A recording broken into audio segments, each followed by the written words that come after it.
All right, should be up. Welcome back, everyone. Today I'm going to be working on Linux again after a long, well, not a break, but after a long time working on other things, on reverse engineering hardware and the hypervisor um, and the mini driver stuff. But actually, I just decided that I'm going to shave a very specific yak first that other people have been asking for. Because debugging Linux requires a serial console usually, and we don't. For people who don't have a physical serial cable, the easiest way of doing that is with a hypervisor that I wrote that has a virtual serial interface. But it's a very dumb virtual serial interface that doesn't really work for Linux beyond the early console stuff. And it should be pretty easy to fix that. So why don't I do that first? Mostly because I actually just disconnected my serial interface, like the Glasgow that I was using a serial interface the other day because I was using it for a different thing. And so that's a good excuse to, instead of dragging it back in and plugging it back in again, why not just, make this work so other people who don't have the hardware can do it too. And also the virtual serial is faster than the real serial anyway. So what is the clock gate used for? That's used to turn things on and off. So it's a power management thing, and you need to turn things on first before you can use them. So, like for example, one of the hacks that people have been using different kernels now and trying to, like, there's a bunch of different people working on different things, but one of the hacks that's been going around is a patch for Mini to turn on all the clocks, and like, yes, that works, but clearly that's not the right way of doing it. So, so let's see if I can get the clock driver sorted. But yeah, but before I do that, I'm going to see if I can fix that hypervisor virtual UART thing to actually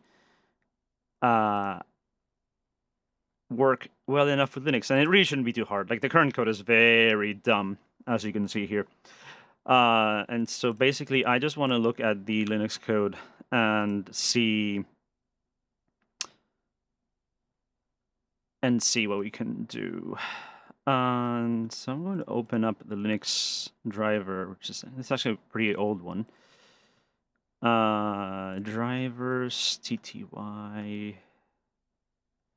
serial, that was called, what was that one called? Let's see, Samsung TTY, which is a pretty big driver. But the important thing is that this is going to expect things like a FIFO to exist. And I mean, we don't have to actually implement a FIFO, but we already have a ring buffer anyway. But it does mean that, for example, it will write up to a certain amount of data into the port at once. So IODev right now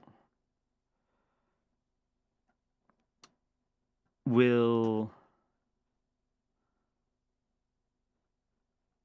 just write into the ring buffer of the thing, and that should log if it's full, so that's fine. And for can write is just if it's open. So that should be fine. So the writing case is basically fine. Now for reading, basically what I need to do first is implement the status here, and then we need the interrupts, because Linux Writer expects interrupts to work. But that should also be pretty easy. So let me see if I can find well, actually, the interrupt stuff is different anyway. So uart here, we have that in uart, uartc, uart yeah, so bit 1 is readable, bit 2 is writable, but there was also a different one here, which was like FIFO empty or something. So let me see if I can find that real quick.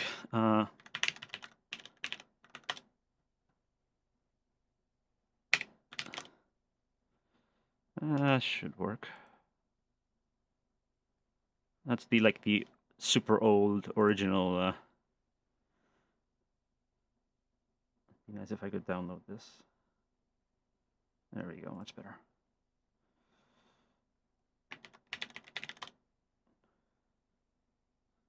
Is this case sensitive? No. I thought this was in here.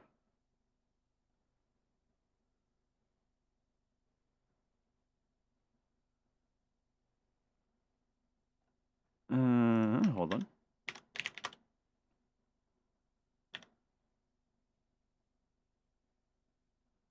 (13.3). Or is this the wrong? Did I get the wrong CPU?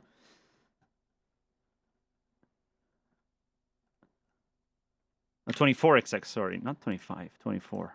I did get the wrong one. Yeah, that's more like it.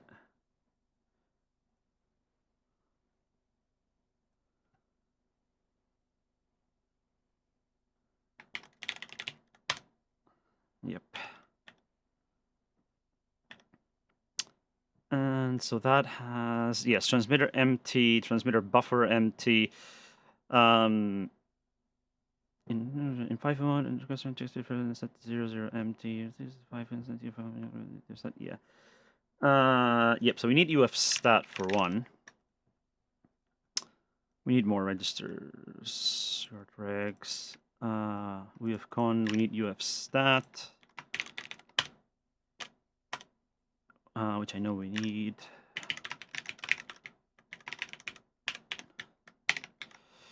So in principle, we can just pretend the FIFOs are always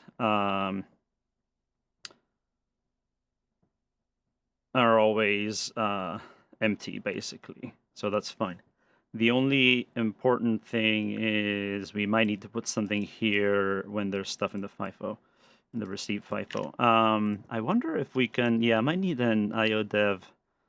Well, I guess doing it 1 byte by 1 byte is fine. It's just going to be a bit slower, but because this is, the input is going to be people typing anyway, I think we don't care. So let's implement ufstat first. I need to just return 0, except basically just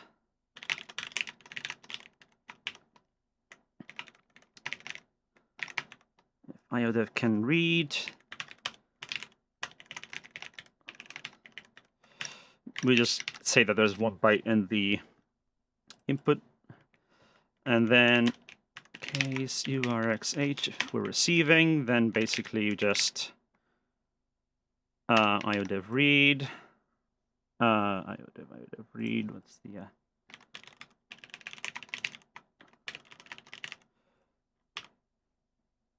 just call IODev read uart IODev. Just read 1 byte. And val is 64 bits, yeah.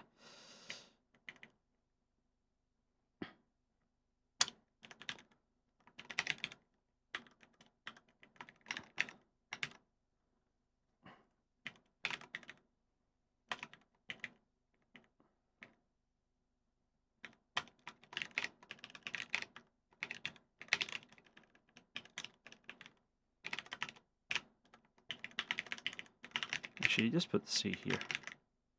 That is a block.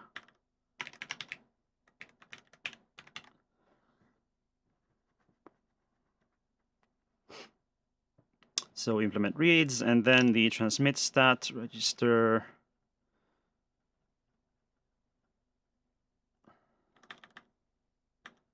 UTR stat.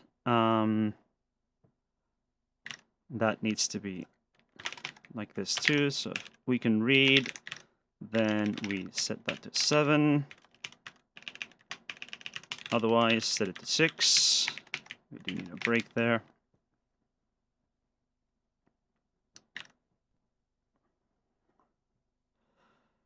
And I think this is largely the only thing we care about, because for the control registers and stuff, you know, whatever.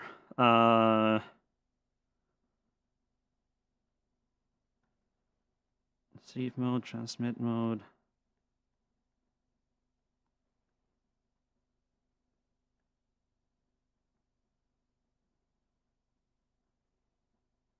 And then just the interrupts, really.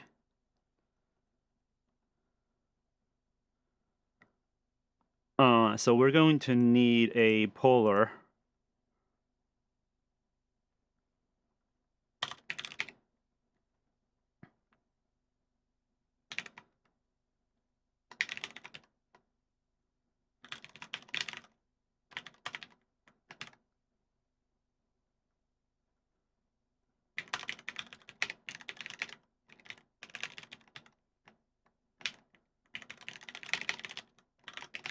Put in here.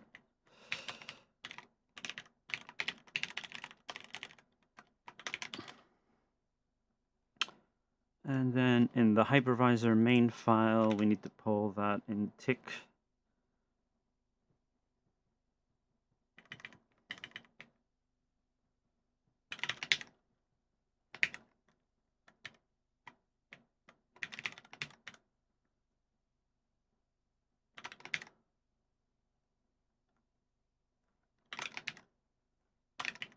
Probably want to do this here anyway.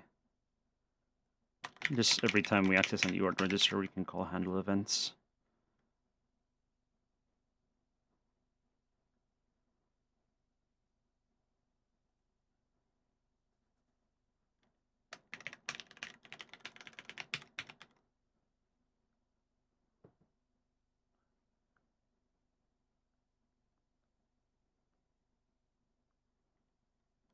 And then if we can read, we should check the interrupt stuff. So let me look at the driver again, see how that worked.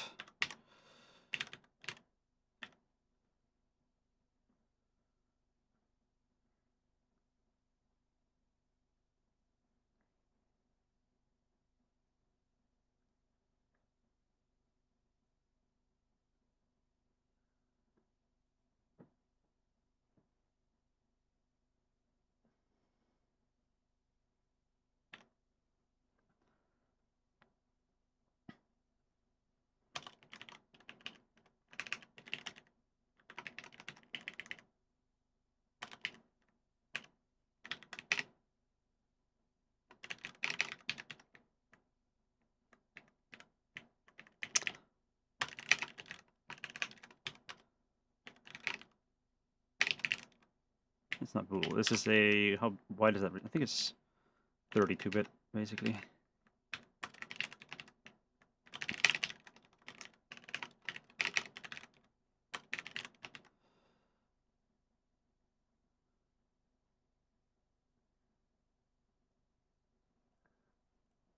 Should probably define proper things here.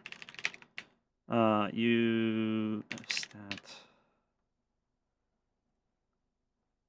Let's see, ucon.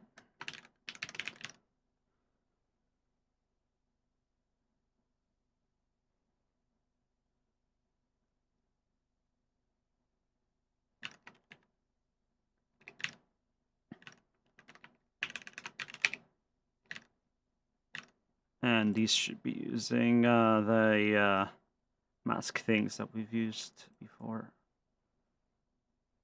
Yeah.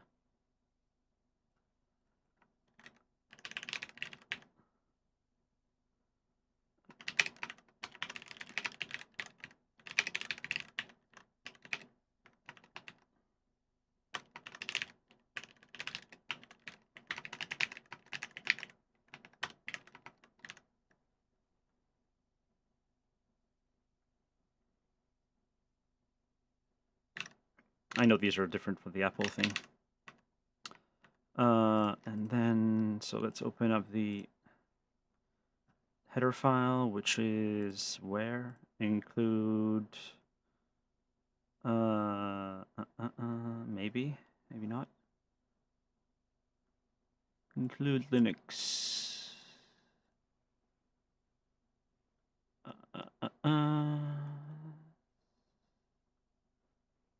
Or not. Where was that?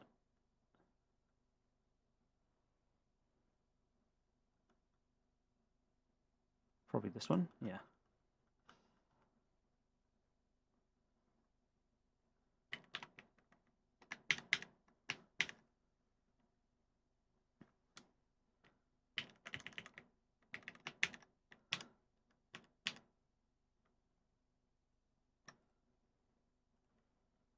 basically like this.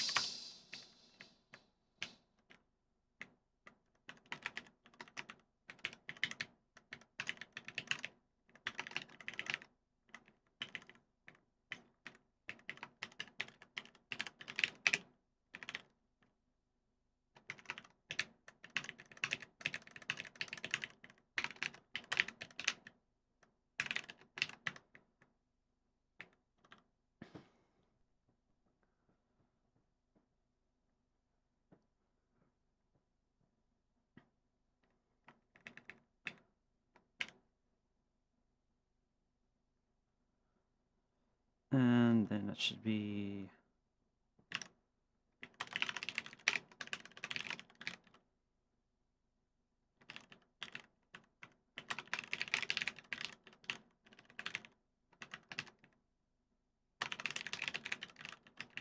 oh, you don't need those. We're not going to use DMA mode. Yeah.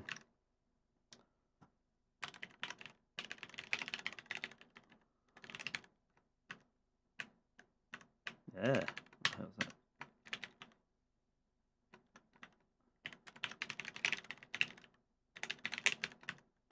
What's the autocomplete doing weird things there?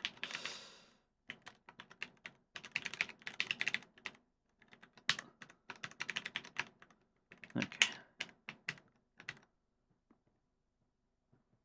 And so if I remember correctly, these were level triggered, and the clears were set to clear, I think.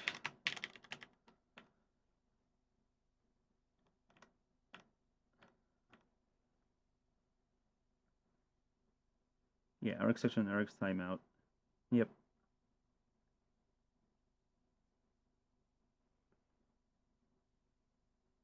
Yep, so it's right to clear.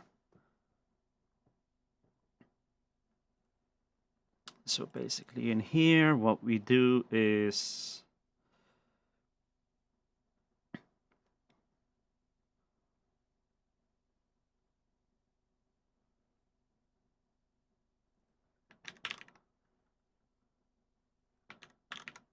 let's check how it does the receive chars, drain FIFO.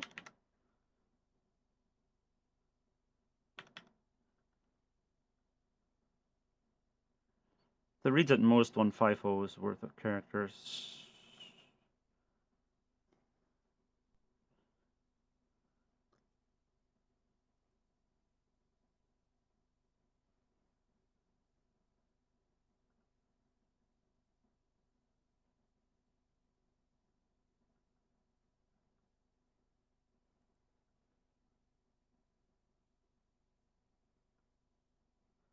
The only tricky thing is that this reads at most 1 FIFO's worth of characters before.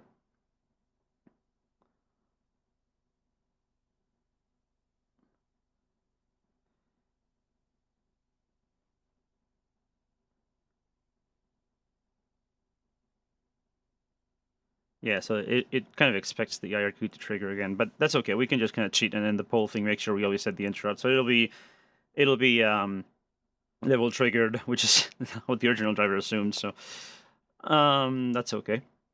IODEV can read word IODEV C1. Yep. And then basically this UTR stat thing.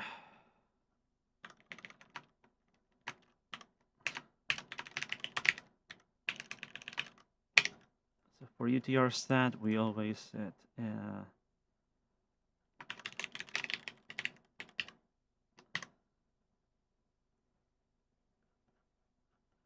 stat.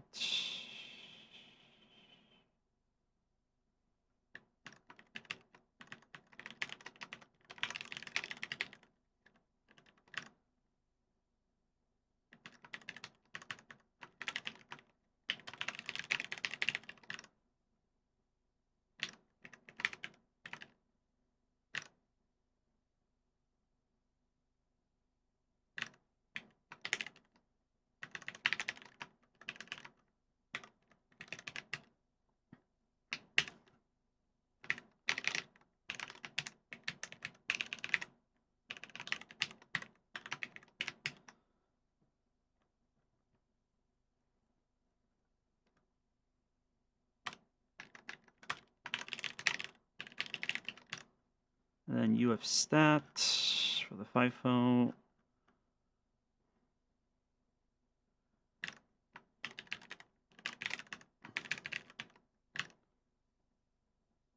Uh, 30.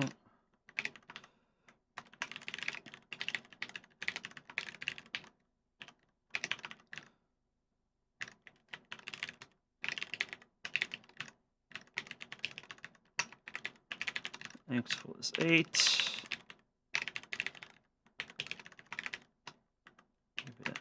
Tx full is 9. So the buffers are always empty. It's just going to cheat, but basically just if we can read from uart io_dev, then we. You know what? It should really. Let's implement the thing where I can check if there's more than one character in. It shouldn't be too much. Can read. So basically. Oh, okay. No, this returns right. Okay, so actually, buffer get used. So yeah, it's just changing that from a bool to an int will do it.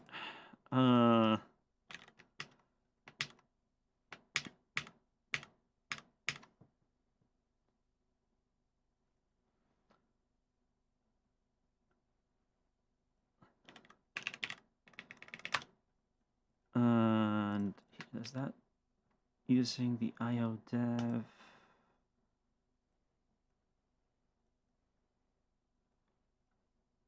Can read.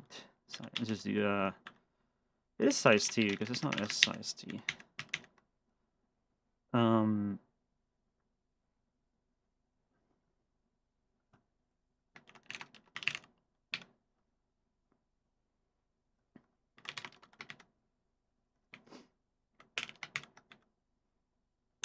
And then just an io_dev. Let's just do can read size t.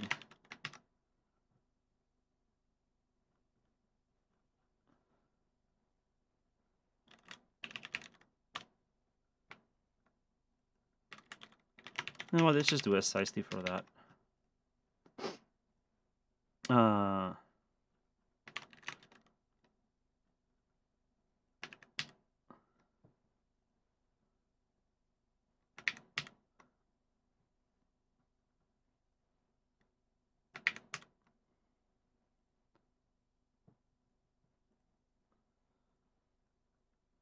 Let's see how much I broke this.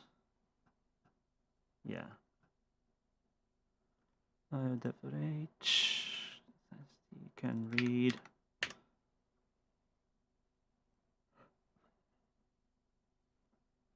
And then I need to change the uart ones.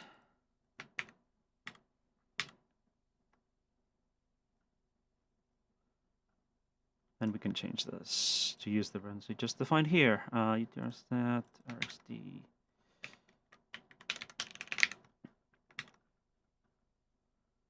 Stat.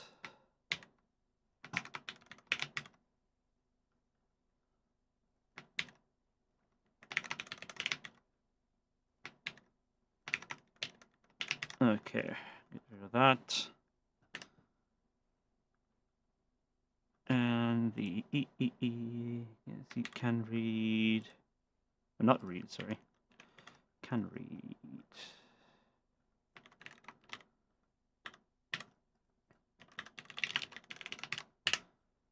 Okay, and then USB 0 can read S size t there. Okay, I think I fixed that. And so now in the uart, I can handle more than one thing at once, basically. FIFO stats. So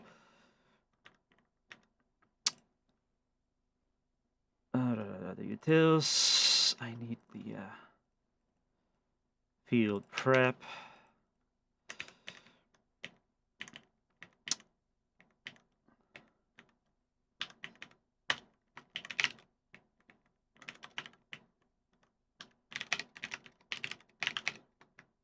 So I'm not going to bother with this for the writes, which basically means that if Linux writes to the FIFO and the host isn't listening, then the hypervisor will hang.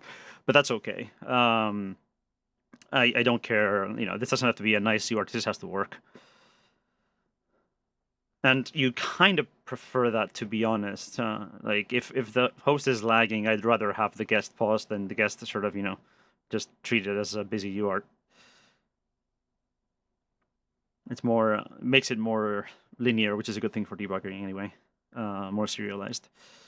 And so then basically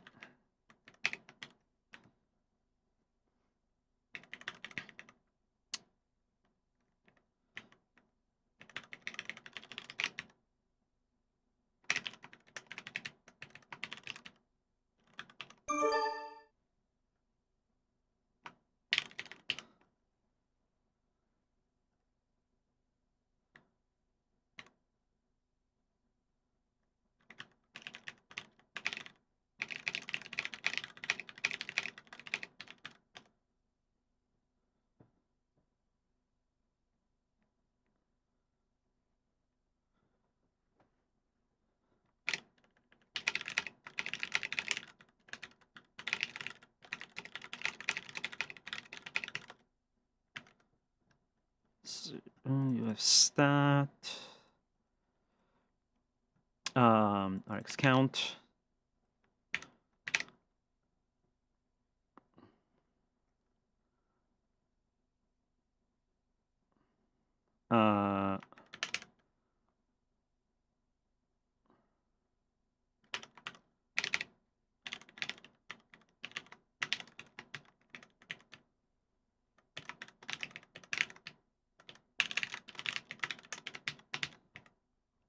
Something like that should work.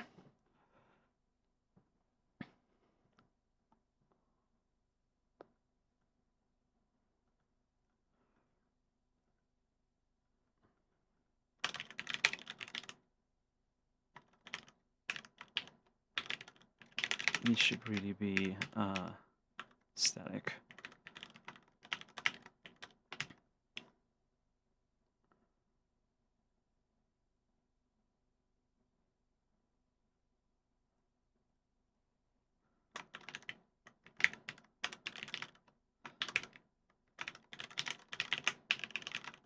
Just do it here, and then we can do the same thing here, basically.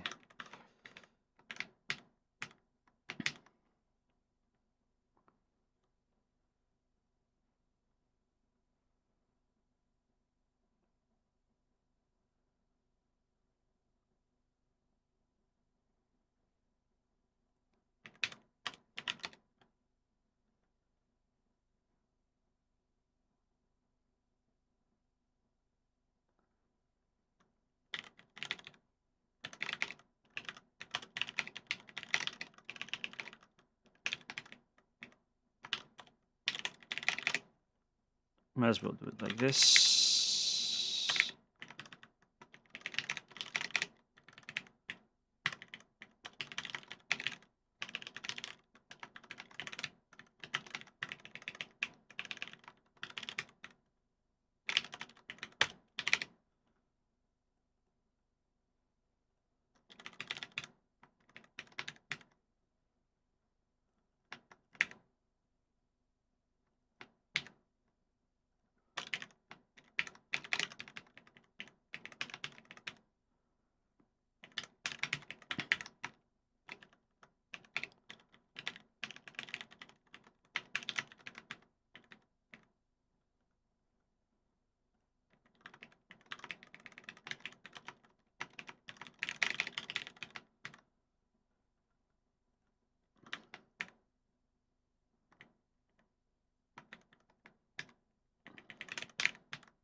And utrStat has the interrupt bit, so I actually need to just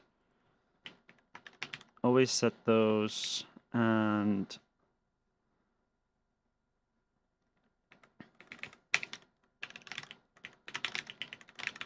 always clear that one. And then the others are basically set only.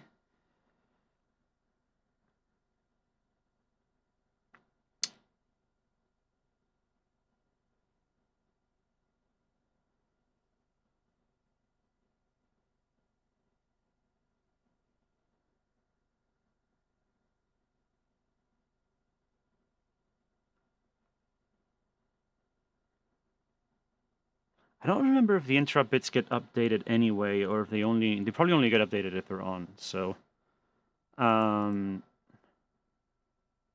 that's good for the FIFOs. But then I also want basically if ucon and if we have actually field get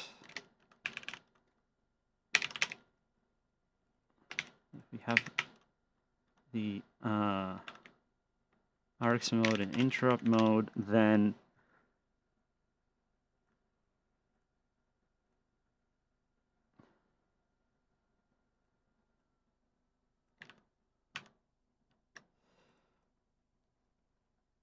if we have it in X mode, then basically update this here.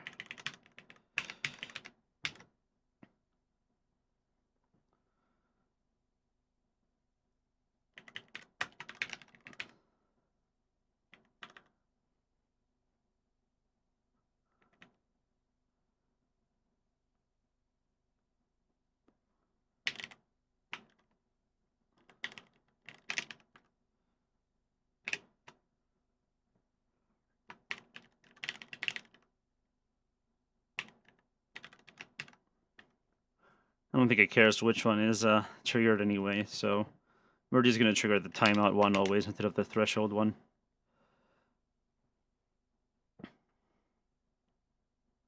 Could do both. Could do one depending on the on where we are in the buffer level, but I don't think we need to make the emulation that exact.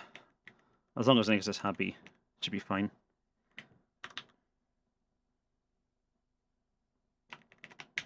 And then finally, for writing, if TX mode is mode IRQ, if the transmitter is enabled, then basically we always fire the transmit interrupt because it's always going to be instant from the point of view of the guest anyway. So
probably don't actually need to do this on every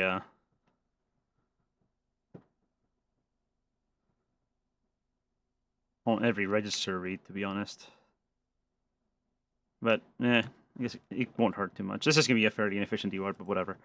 I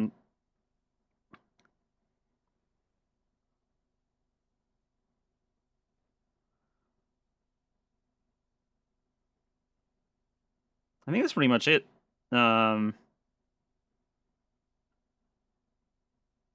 And then finally, just the actual interrupt thing, which is basically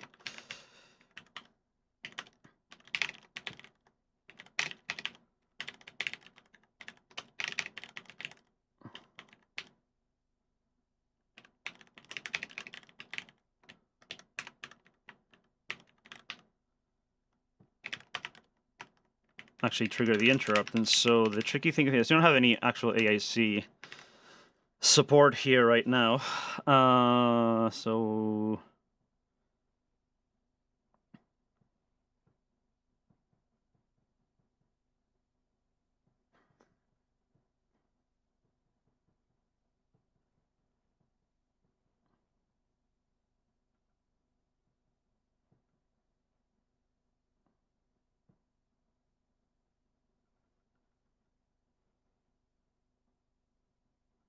I probably should get the AIC thing here.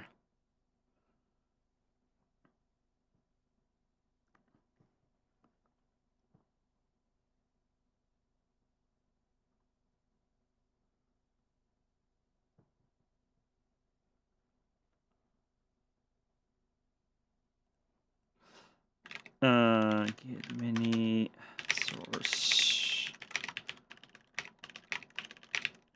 I think we had some stuff in the wait, what is it? GIC. That was AC. That's just a tracer, yeah. It'd be nice to move this to AC registers. And this should also go somewhere else. Let's make a little AAC file. Won't do much right now, but you can move the registers there.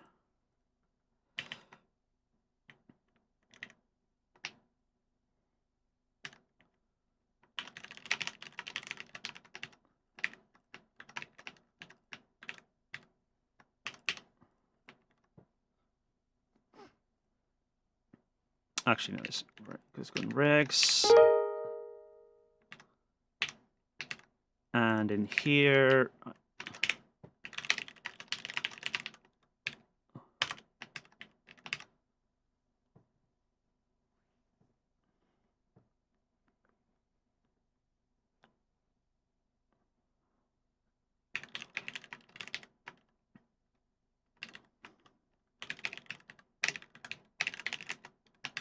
just add a function for that.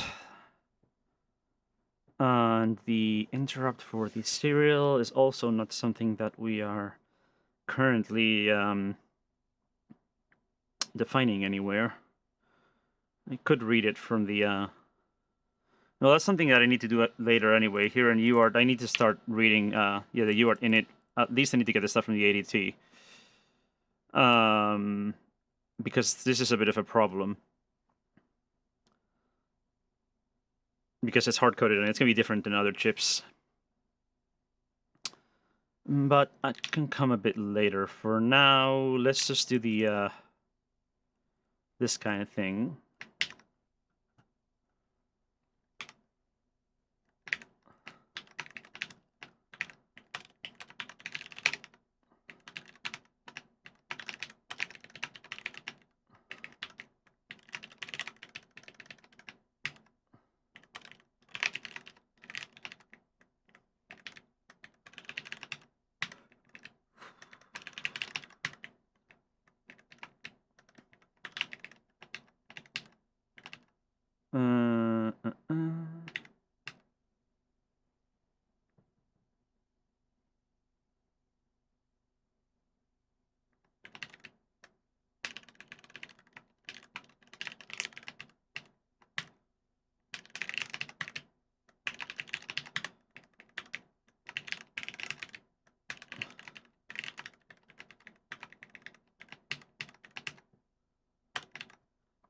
Just initialize that here.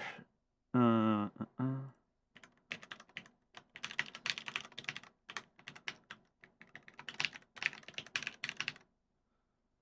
needs to go in the makefile too.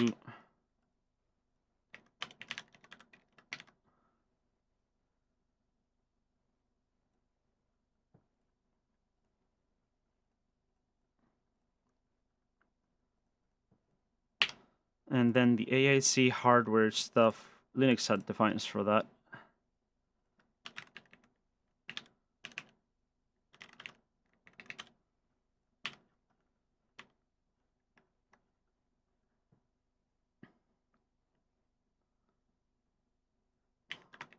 Just copy and paste a bunch of stuff here.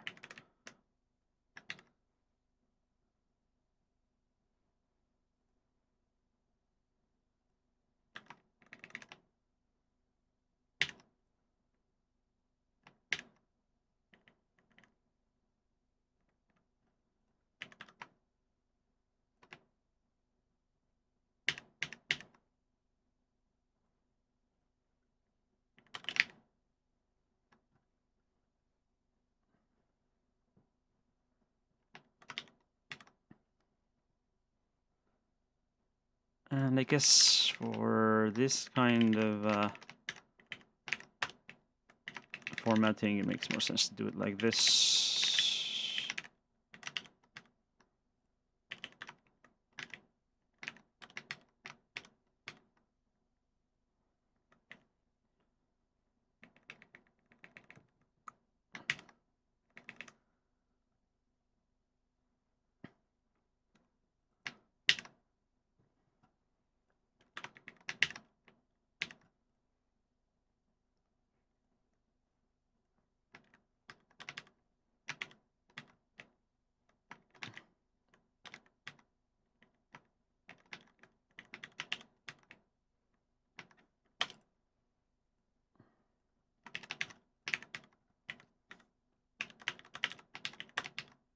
And hvac, we do import that.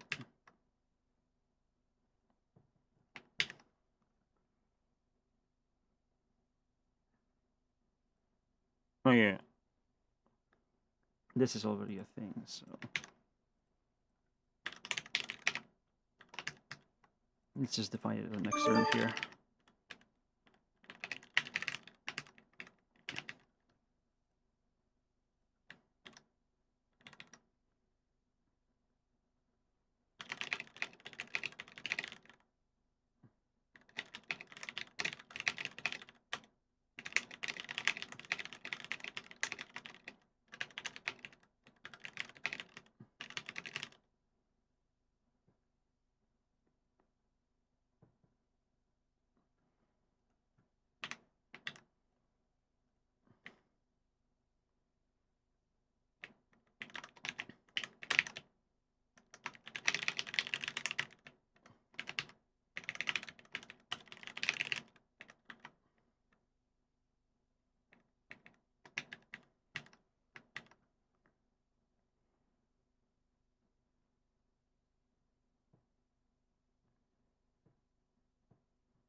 Just write 32 actually.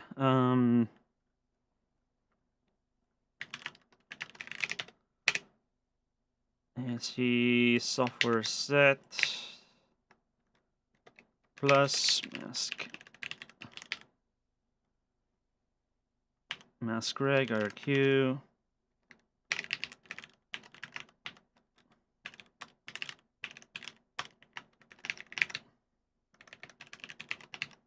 Let's see how much I broke. Yes. And I need some guards for this.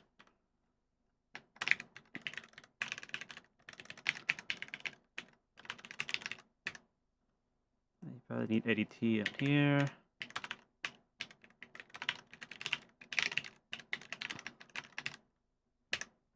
And utils. Utils, yes.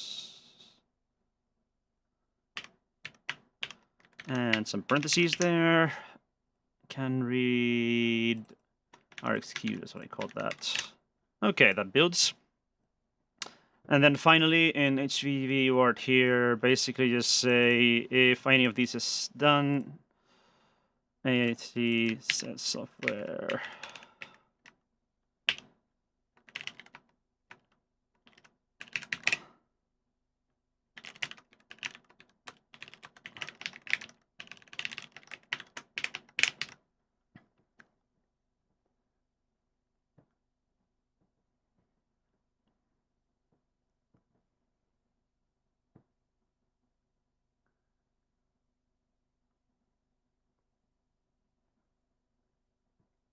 So the only tricky thing is I want to make sure the actual real uart isn't firing interrupts, and I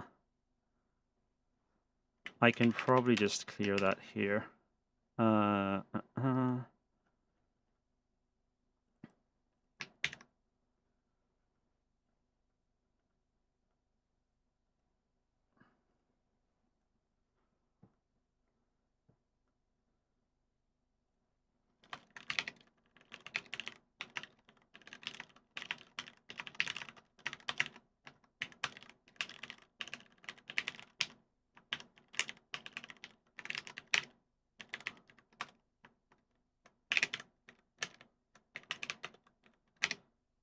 some stray interrupts are fine, but if they don't get cleared, then it's going to be a problem. So I'm just going to make a little thing here.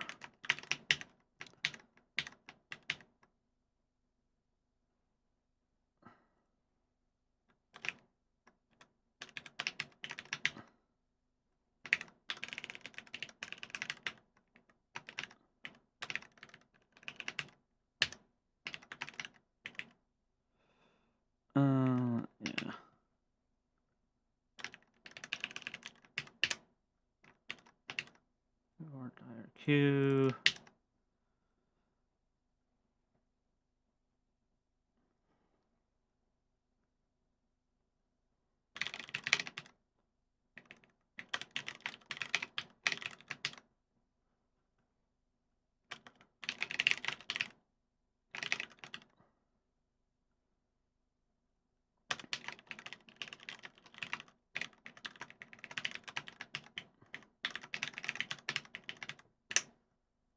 Yep, and then map uart.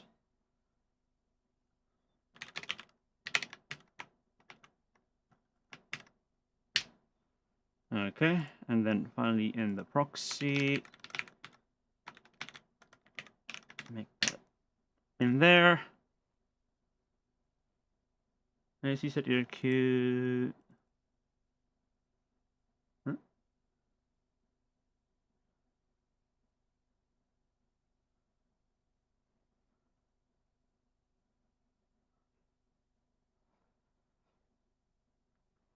And then finally in the hypervisor in here, I need the proxy, base, IRQ, IODev.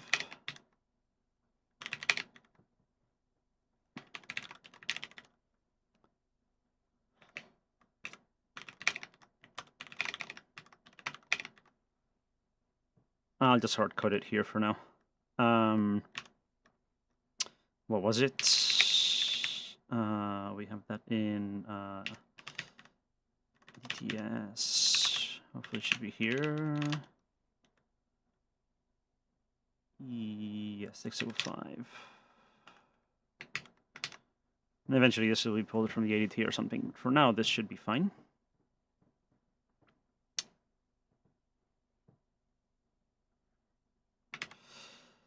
Okay, let's see if that works. HVV uart.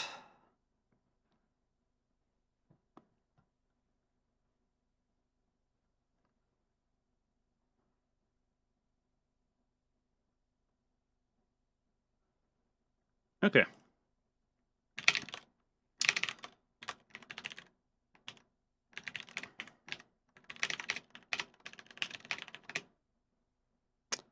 Let's give that a chain load. Why? Oh, because I didn't plug in the USB cable.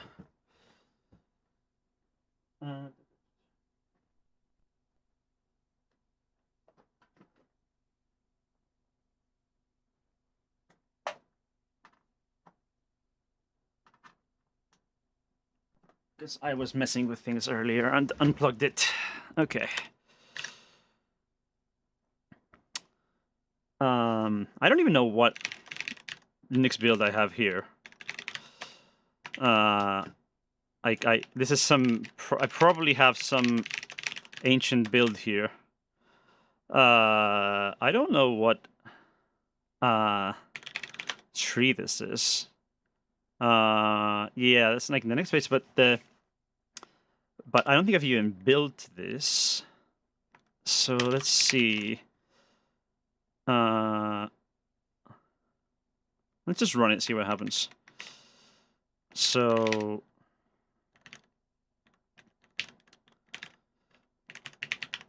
boot.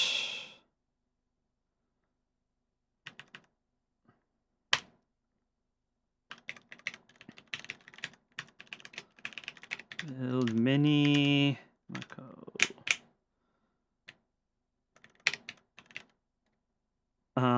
Where was I? NetRamFS.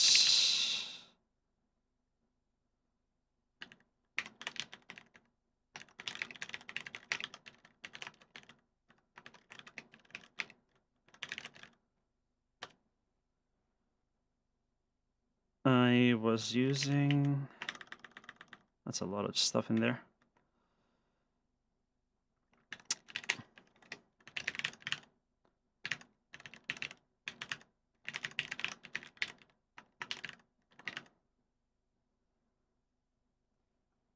It's just in there.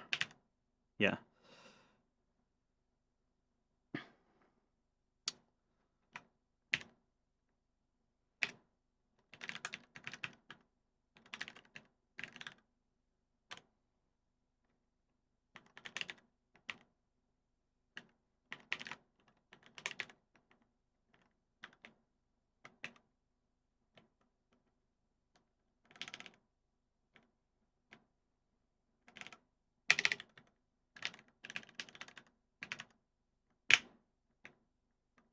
Don't need any of that.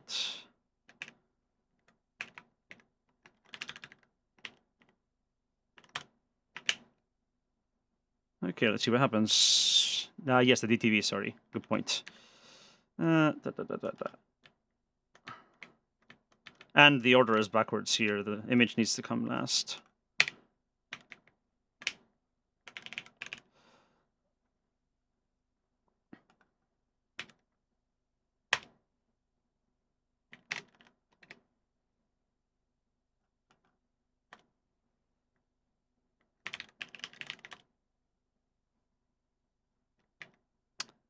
It is not working. Didn't even get mini. Did I break the uart that badly? Okay, something's broken there.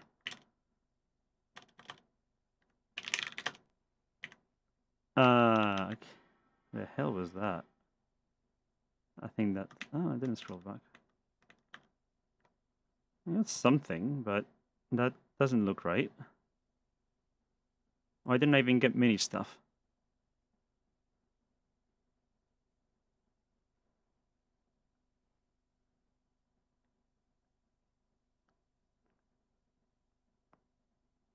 Okay, let me just run mini first.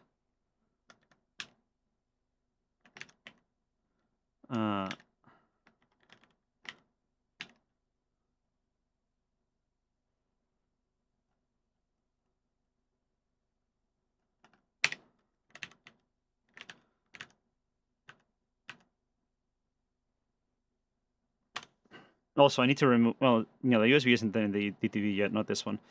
So this should work. Okay. Oh, yeah, I need to chain load.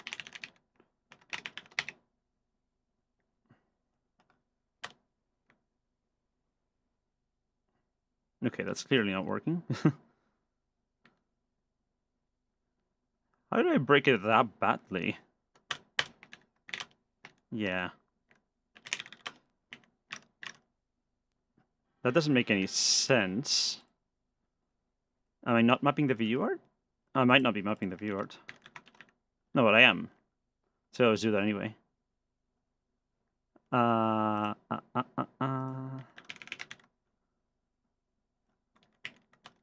This would be useful to not screw up, but...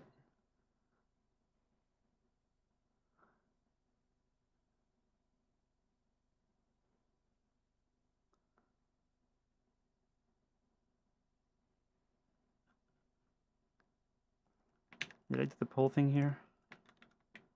Oh no, I need to do that too.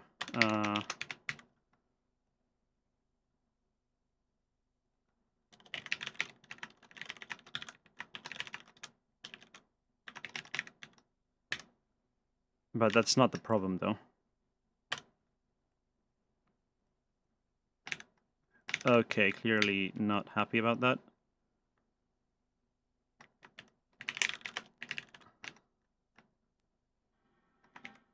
Uh, 10002.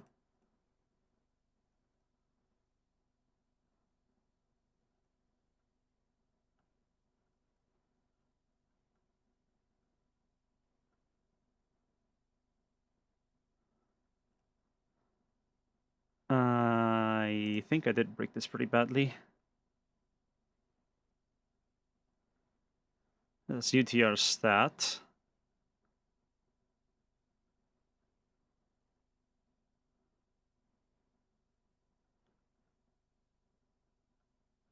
That's not right.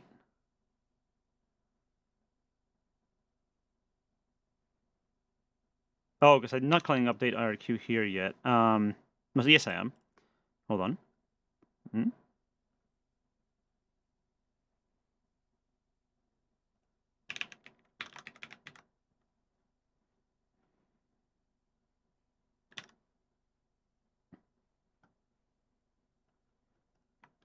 That's not right. So I always let it.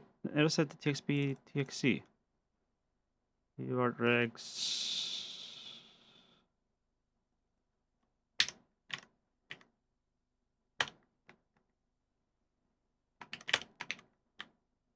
What?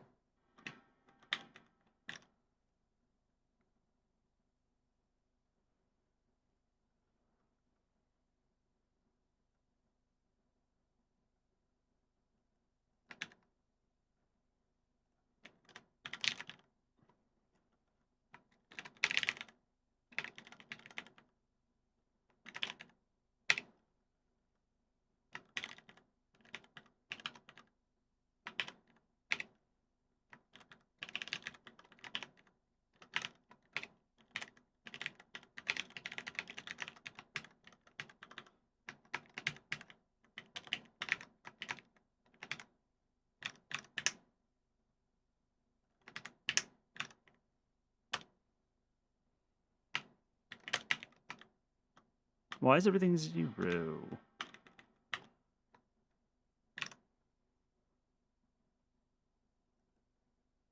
Oh, I'm dumb. That would help.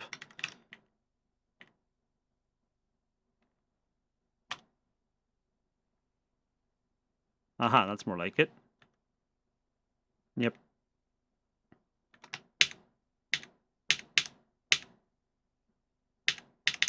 The terrible buffering involved there.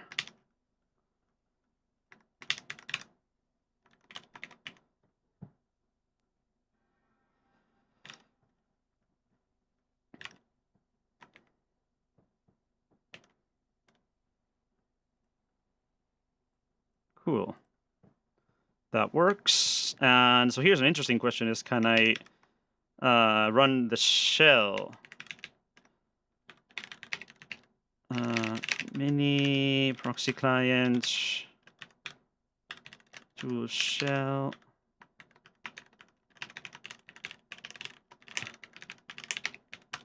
Yeah, it works. So input works with mini. That's gonna give me a nice error. Yep. So I'm in the guest now, which is cool because now you can debug mini with mini. And it also means I can just run like linux.py, and that's actually a good performance test because it's going to send the whole Linux image via the uart. But because it doesn't use interrupts, it actually shouldn't really matter that much. So I wonder how that runs. Let me try that. Tools linux.py. That's something like.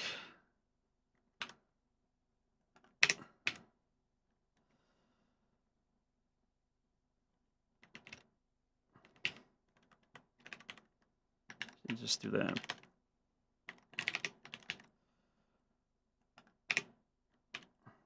I want to use the image, dtb, init ramfs. Oh, the dot's correct here? Yes. Let's see what happens. Ooh, interesting. So yeah, that was it put stuff in the buffer and then it got slow. But not terrible, though. And that died.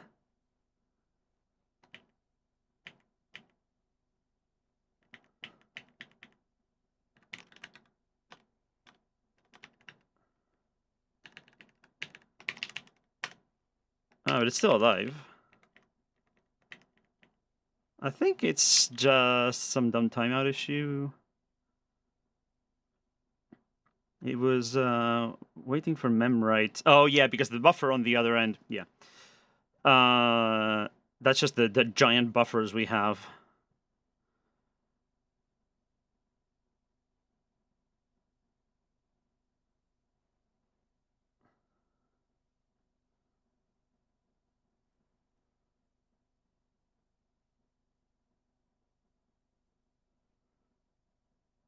RH is just updating my like shell history thing. So it's when I want to read another, when I want to use a history command from a different terminal, that just syncs the ZSH. It's this, yeah, fc-r means read history.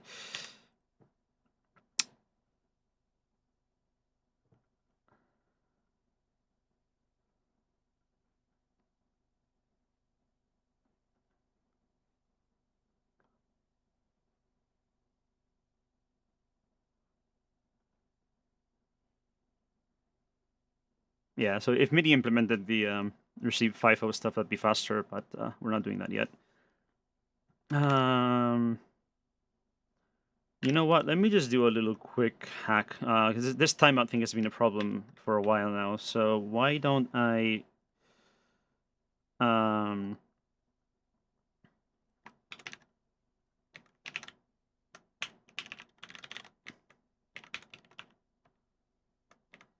just make a, oh, sorry.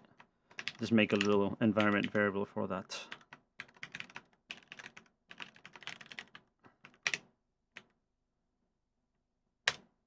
Yeah, that should work.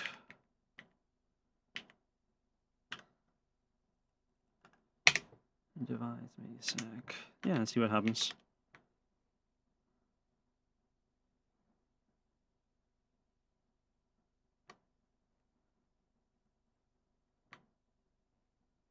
Huh?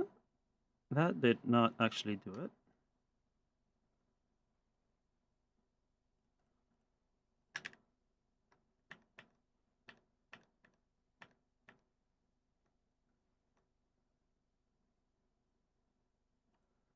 I think Linux py was doing a thing and killing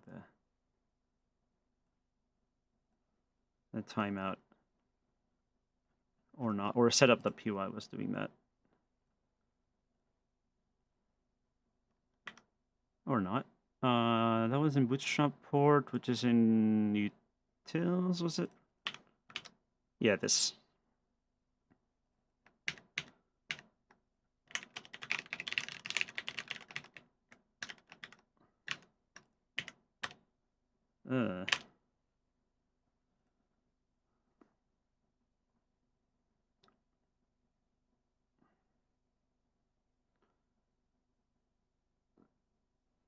Aha. Oh, cool. It works. And I got Linux until here, and then it died. And I think this is exactly when the uart driver runs. So, I'm gonna have to enable debug prints on this and see what happens. This is gonna be annoying to.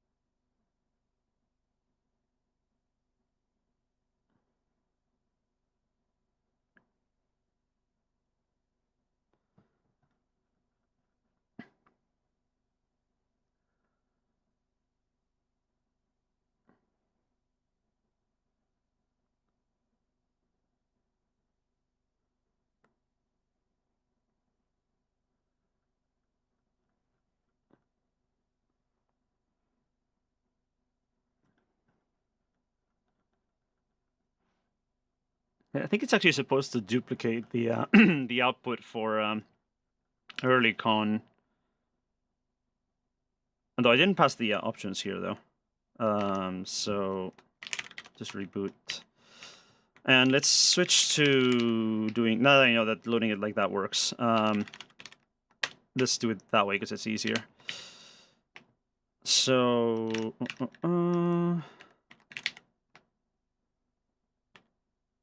so basically, dot chain load and cat, and yeah, and the problem is if I do it like this, I can't change the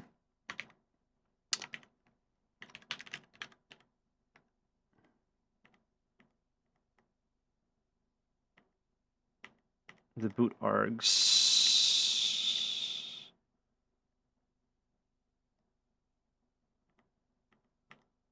Yeah, I need to figure out something for that. Yeah, this is like an ancient build. But yeah, I'll get to that in a second.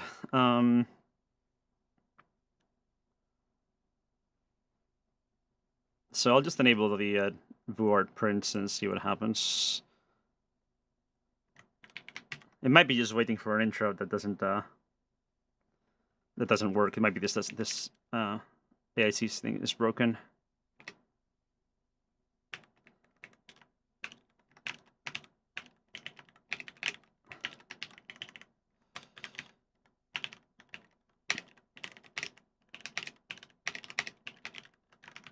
Or we have an interrupt storm or something.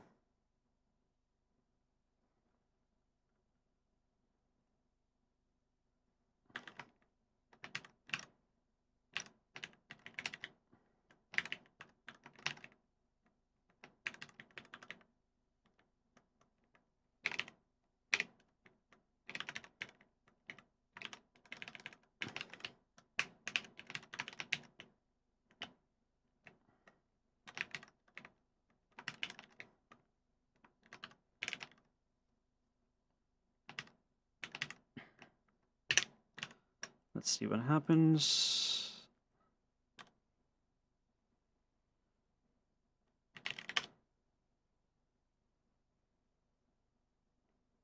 It's doing stuff. And I don't know if this is just buffered or I think there it's the end.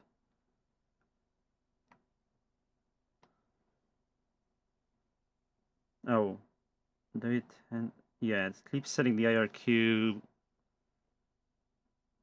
Yeah, it's setting the interrupt. That's bit 5, and bit 5 is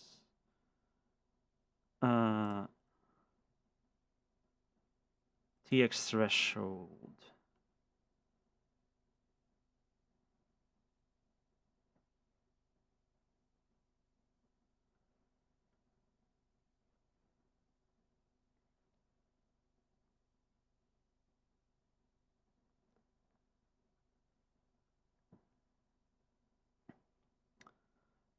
But I don't know what Yukon. Well, it has to be. They're setting TX threshold.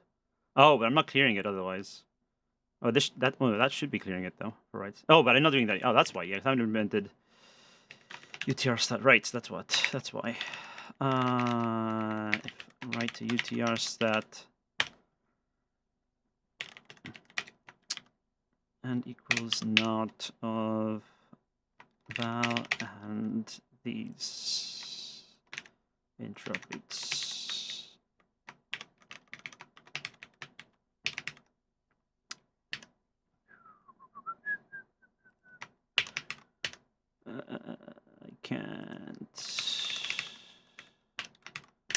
I can't see apparently. Like that. There we go.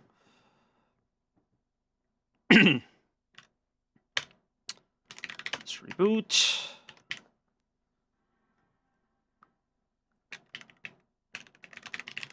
All right, for that.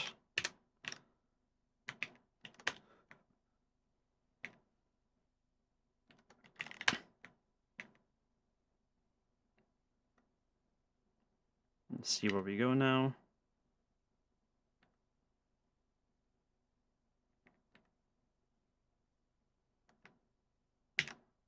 There we go. That 10. That's still not quite working.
Yeah, it's because it's still in RQ mode, so I think it's because the driver doesn't like my edge style. Yeah, it clears it, then does the TXIRQ, and TXIRQ, TX chars, and TX chars will go and send stuff. But then it should stop it once it's finished transmitting.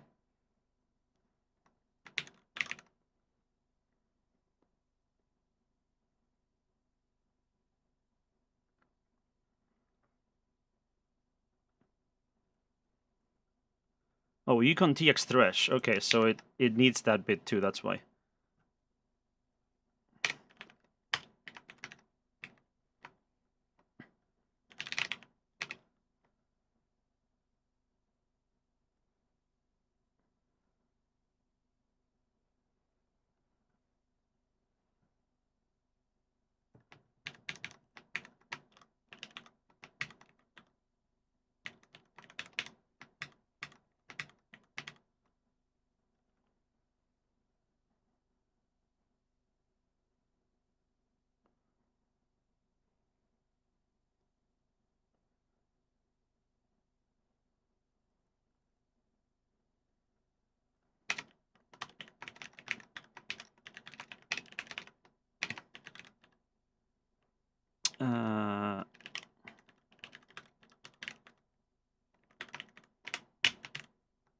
Something like that.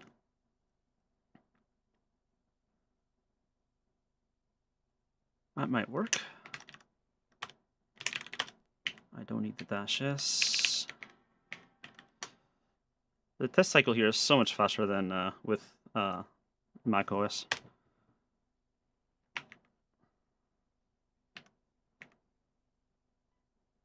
Aha, cool. Can I type? Yes, I can. Okay, it works. There you go. Turn off debug.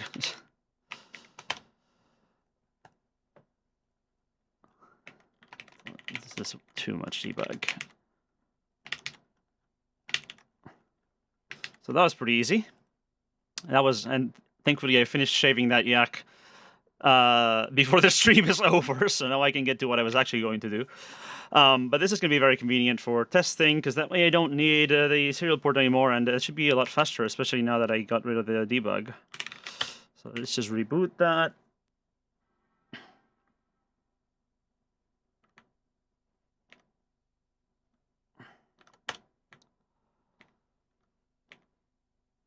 Yeah, and that's a very, very fast boot, way faster than over the real UART anyways, so I have no complaints. I know the transmit performance is slow for Mini because it's not using the, because everything is emulated and stuff, and it's not using the, it could be optimized, but I don't think we care at this point.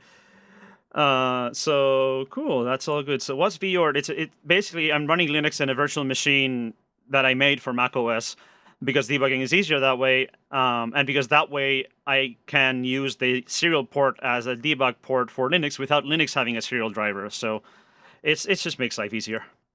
And now it works both ways and runs properly.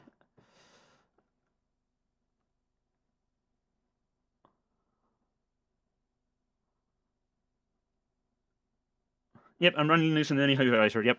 I mean, that has worked since forever. It's just that the serial port was very dodgy. So like it got as far as the serial driver, and that didn't work. So now I have a virtual serial port that actually works. So I'll commit this because it's a lot of changes actually. First, let's do the IODEF changes.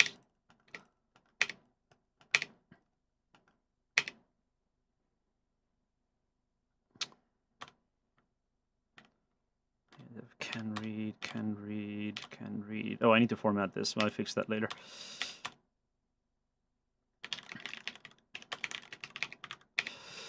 That needs the can read change too.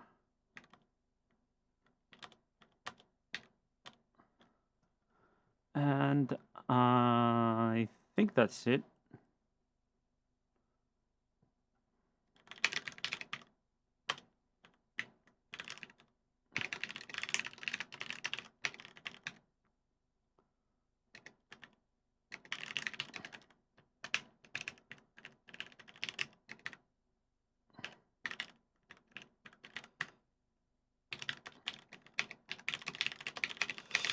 Then let's do the uart regs thing.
And then in uart.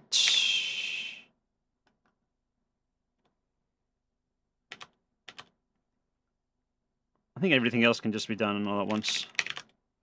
Pretty much. That one can come later, the timeout thing.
Okay, cool.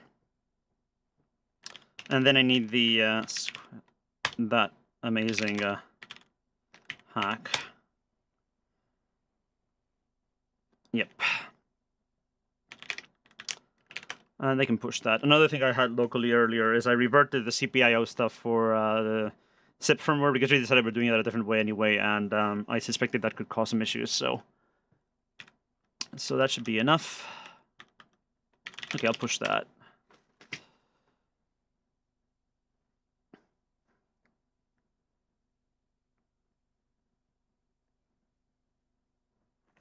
Just gonna get some water.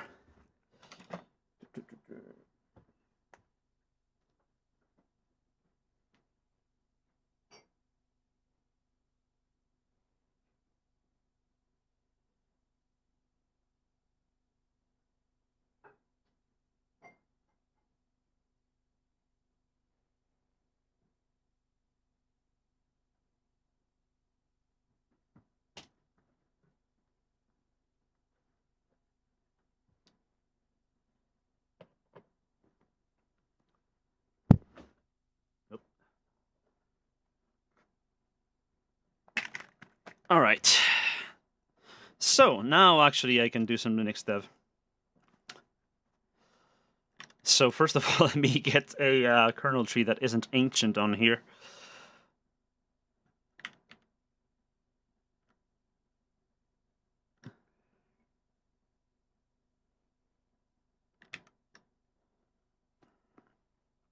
So first, let's open a new session here. What did I change there?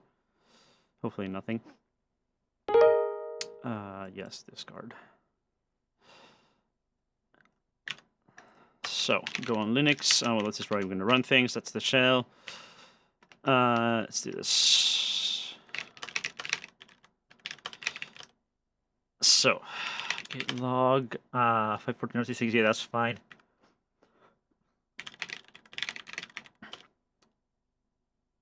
And do I want to merge anything else in for now, or just go straight to the clock driver? I think I can go straight to the clock driver. Sven had some stuff.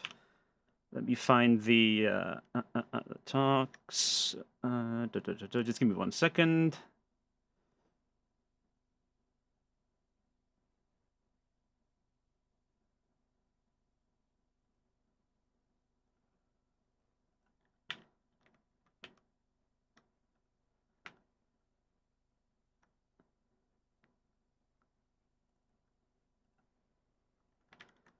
Just pulling some links from another window.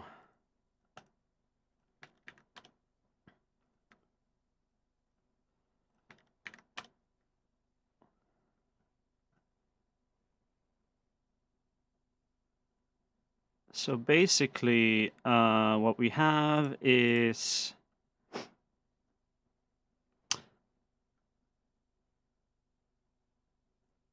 so this is the MDME stuff that Sven's working on, and then this is the clock gating stuff that he had. So, but this is so like this binding doesn't work for multiple reasons. It's kind of a hack, and it only supports one clock parent per clock. So there was a big discussion that never went anywhere about how we want to do clocks, and at this point, since nobody else is doing it, I'm just going to write something and see. And then we can try upstreaming it and see what they say. So the problem is that Apple has a clock tree, and clocks have multiple parents. So there's no sort of nice way of representing that in existing Linux frameworks. And the actual driver is very simple. It's like 200 lines. It doesn't really do anything. But yeah, basically it looks like this, right?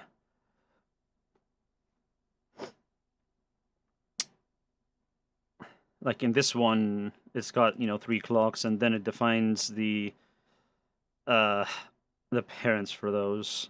But yeah.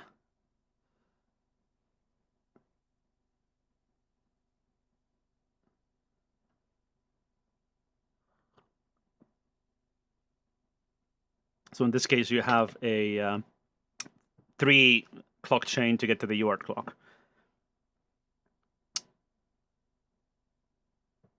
But yeah, like even if we could do multiple parents like this is a huge mess. So what I really want is more like an actual, like, having actual subnodes, right? Like something like, clock at whatever register number it is, right? And then it would be like parent equals some other, like.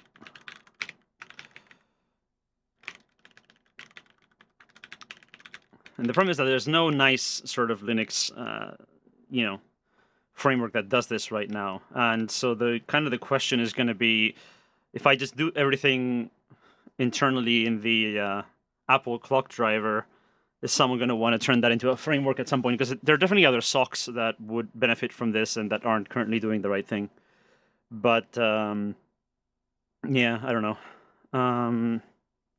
I think until now, sort of the assumption has been that sock drivers have hard-coded these relationships inside the driver, and I really don't like that, because the driver is almost certainly going to be identical or near identical for different chips that Apple puts on in the future, and they want all of these relationships to be in the device tree, which is where they should be. But yeah, let's see. So let me look at the documentation. Well, let me see, first, let me see if I can make mainline work. Make SH, yeah. Yeah, that should work. This is C cache and this is C, yeah.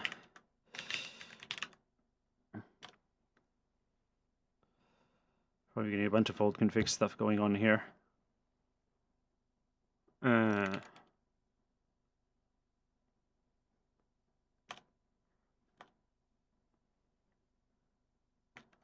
the kernel pointer authentication thing, yeah.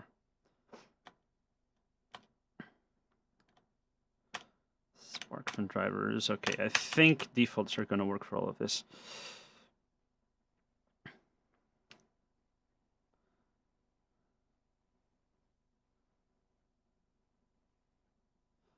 Is it actually using this CC?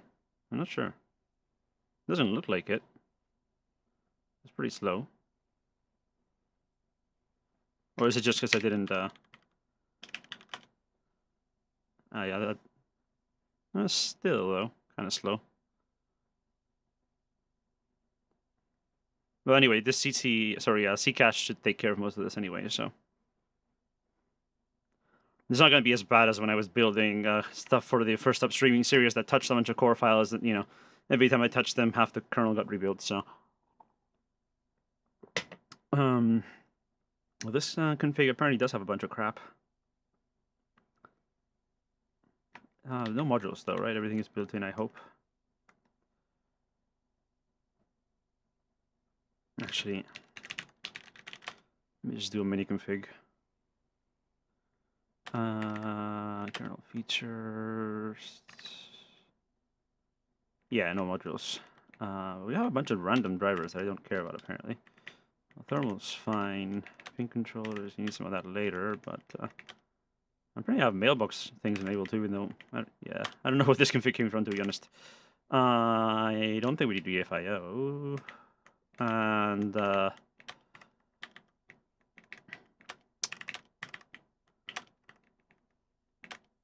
yeah, whatever, that's good enough, probably. So,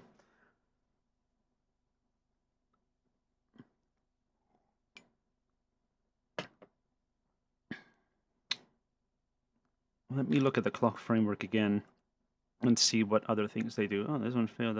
I think some of those fail, yeah. It is doing the remote thing, though, apparently. Yeah. Please send email. Yeah. Okay. Okay, yeah, finished building. Not that bad. So let me see if that actually works. Take these things and put them in different places.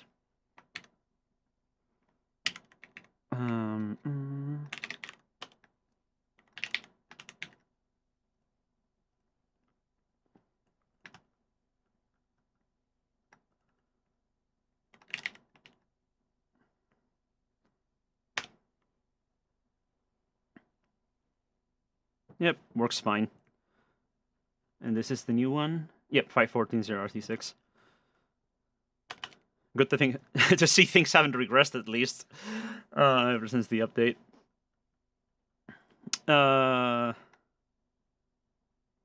Interesting, all the random MSRs that Linux messes with.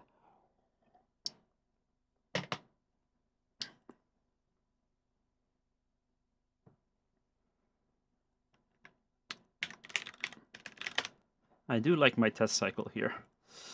Okay, so yes. This driver's clock thing is where it gets complicated. And as you can see, there's some pretty big drivers in here.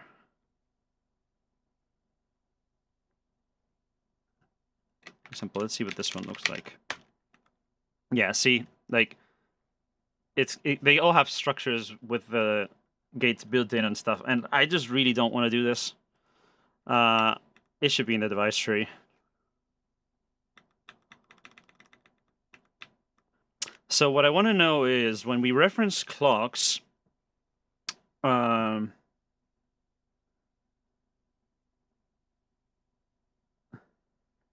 yeah, see, the thing is, I also have this. This is still cheating. I haven't had to use it, but this is my hardware-based reboot with the USB PD interface. So I have a fallback for not having to hold the button down, which is annoying.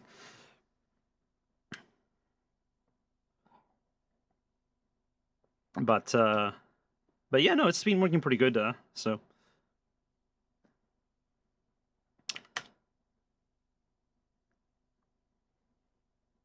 Yeah, I really don't like the clocks being hard-coded in there. This, this kind of stuff. Yeah. Machine should be pretty complicated, I bet. Well, that one's interesting, but yeah, it still has some like different clocks here and stuff.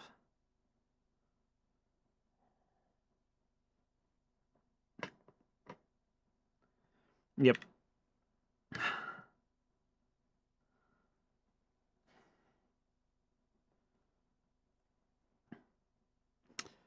Okay. I think I'm just going to make this ad hoc, like make my own device tree subnode thing. And again, let's just see if what Upstream thinks about it. So Sven had this one, the clock apple, which I can use as a base. This is in, I don't even know what branch that is in, but clock dev, yeah.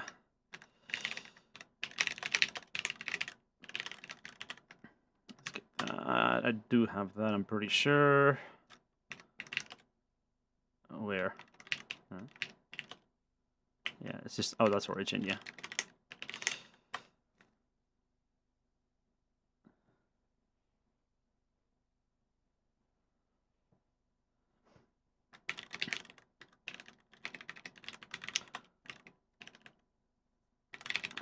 And origin clock dev. I think I can just rebase that.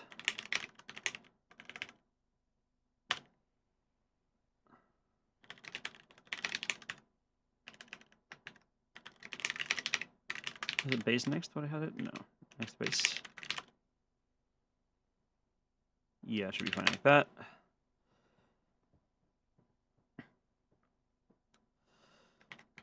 Let's do a make. Hopefully all that got C cached. Yes. Still a bit slow. Not sure if C cache is doing its thing or not. No, maybe it is. So let's start opening things here. Oh, also mini Kate config. Put that in here. But this one needs to be off. Replace stabs off, so that the font size is larger. And yeah, 100 is fine for the wrap.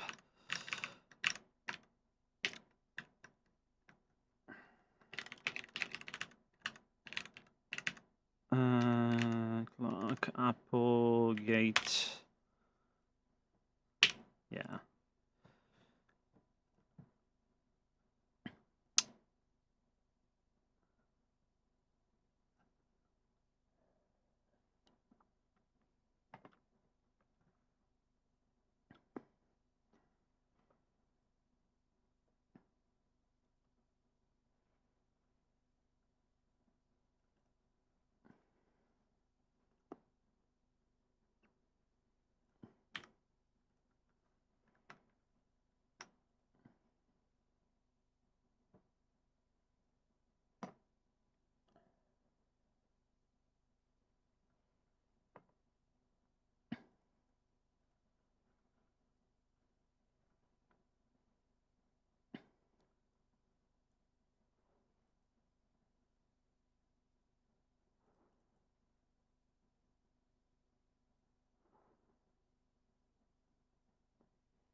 Just open up a device tree.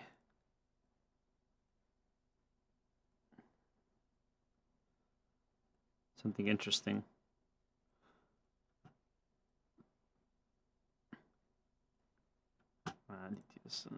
where's an actual Mada 80, something like that. Or not.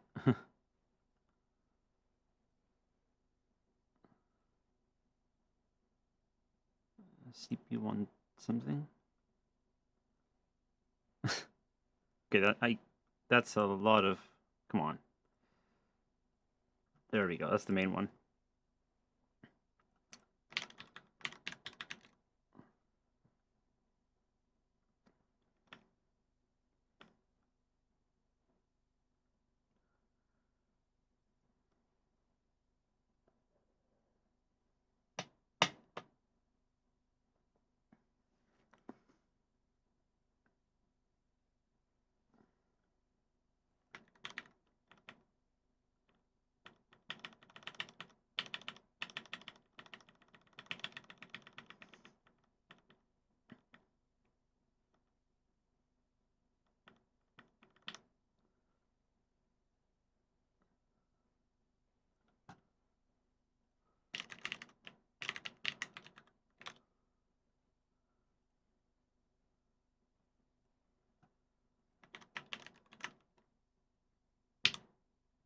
Here we go. Yeah, okay, so here's an example where the clock is it's part of a system controller, which is using the MFD framework, which is one of the ways we've talked about possibly doing this.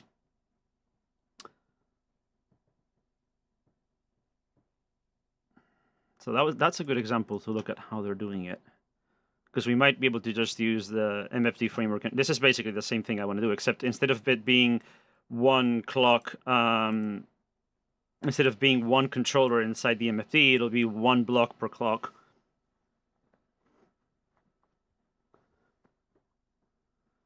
And that way we can define the hierarchy that way.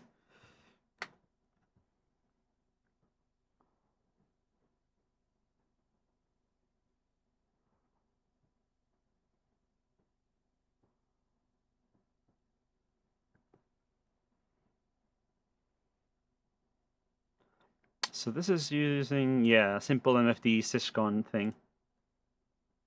Which might be pretty much all we need, to be honest.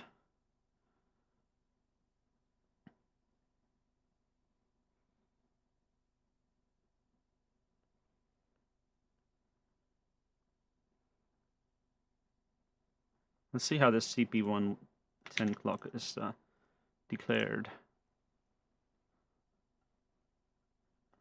Where is this? What's the synchronized thing?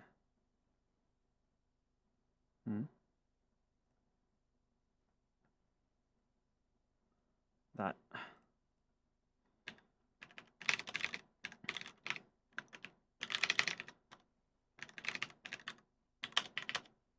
Yeah, that one.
Yeah, I think this is a decent approach, doing it as separate clock comparables inside a reg map.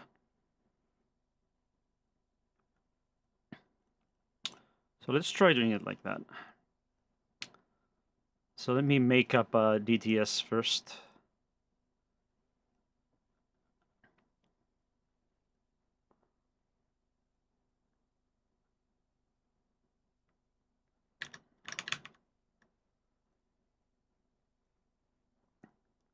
If we don't use the syscon thing, then we would need to use just do it all custom, basically. But at least this is, you know, reusing some existing kernel frameworks. So EB7, yeah, that isn't here.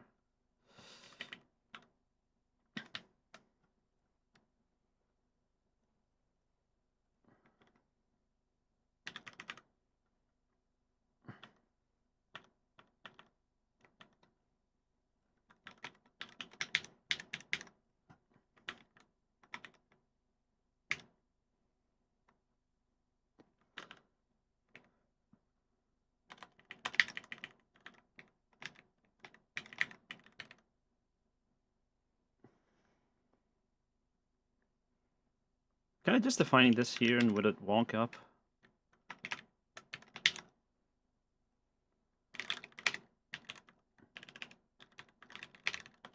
I think it should.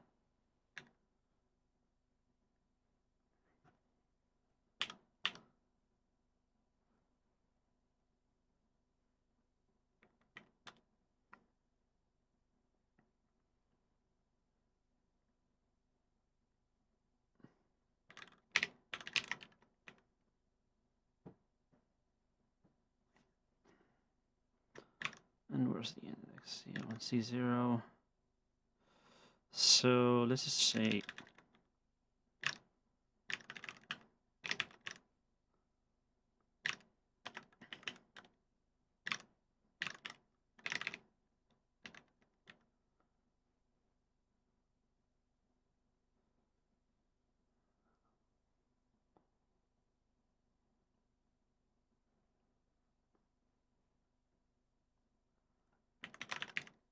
I want, that's not how I do it.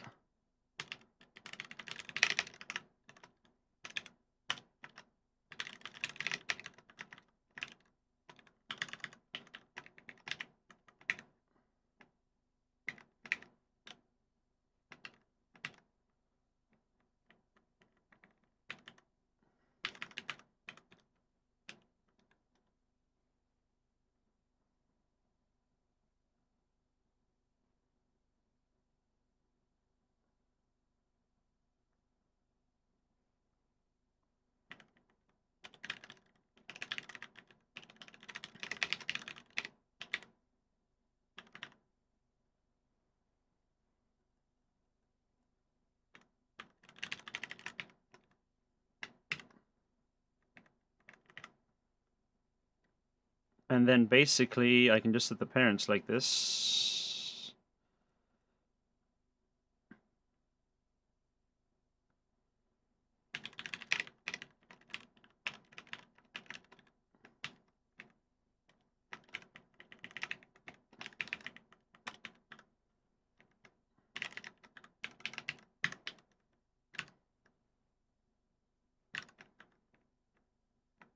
P is 220 and then it's 270.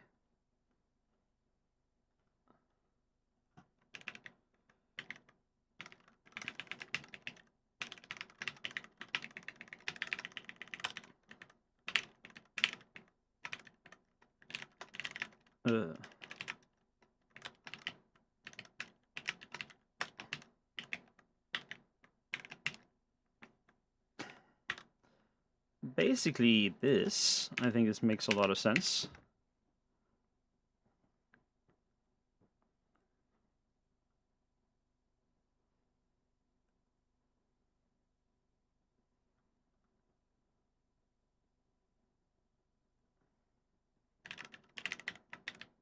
And just do it like that.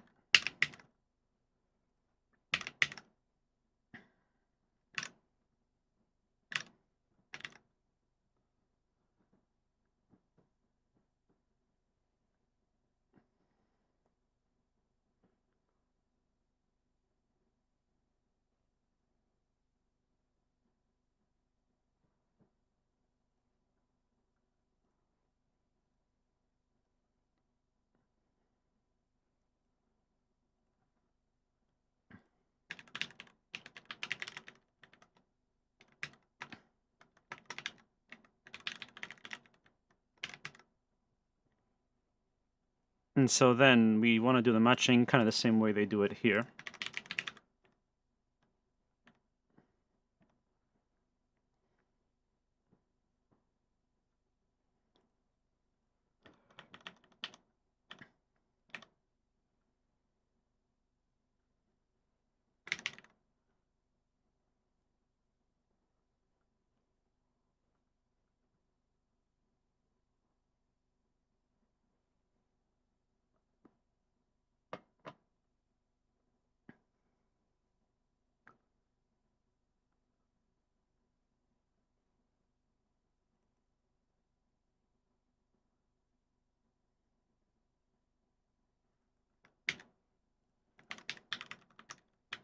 Yeah.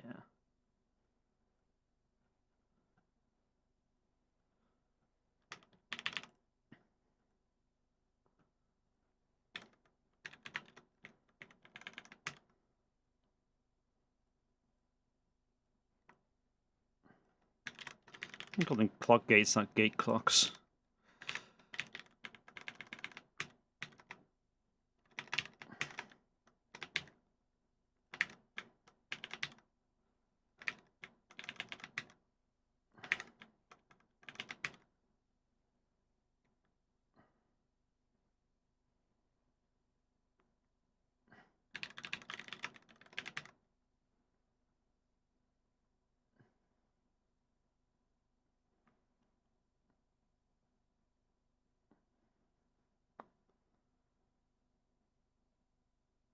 And also, I definitely want the early con stuff in here.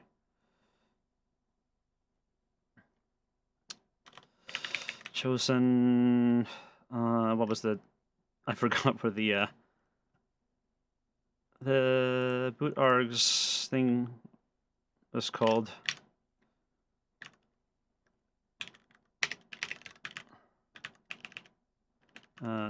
Mini. It might be in here actually, BTS. Or not.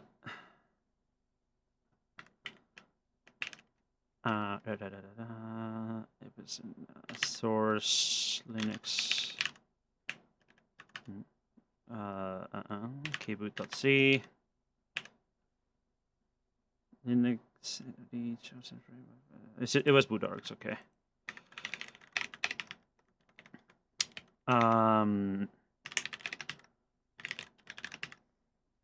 I think that's all I need for that.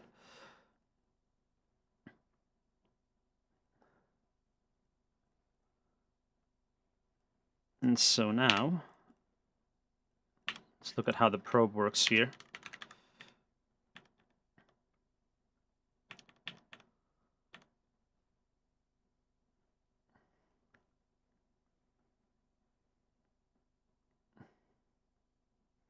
So I think all of this stuff is just going to magically work for us, basically. So the trick is just going to be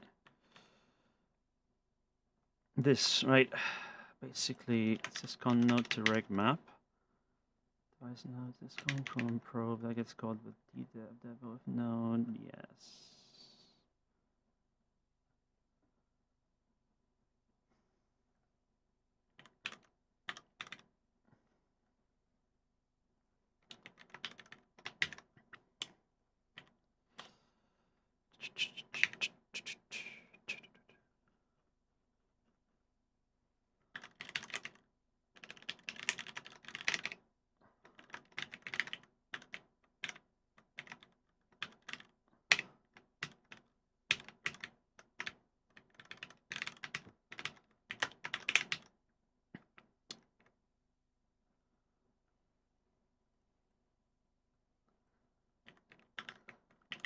And then basically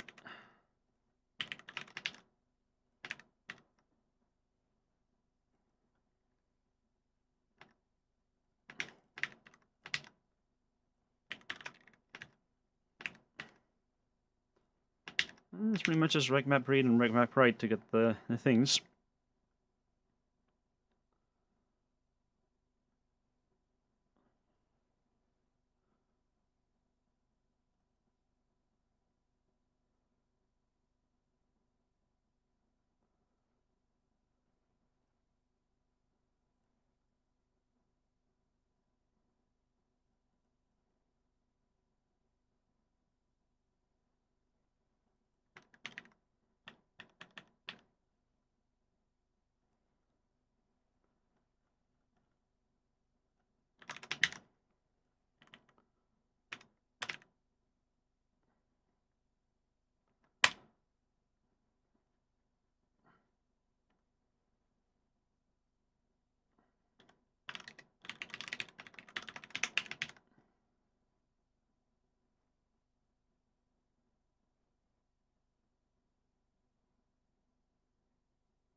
What's the... How does regmap work? Like, I want to know the width. Documentation, is it in there? Oh, that's a lot of crap.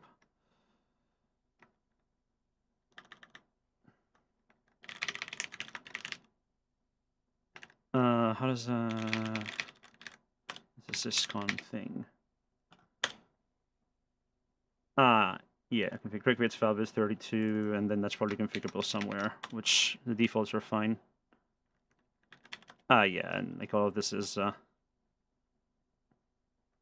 NDNS and all that stuff.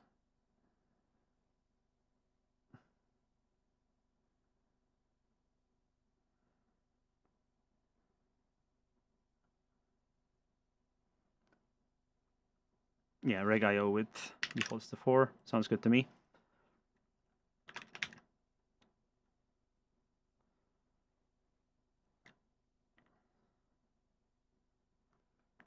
And I think we can afford to use this.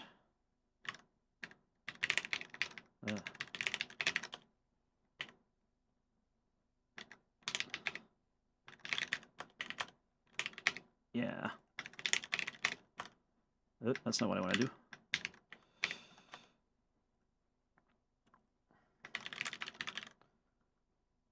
Mask val. Yeah.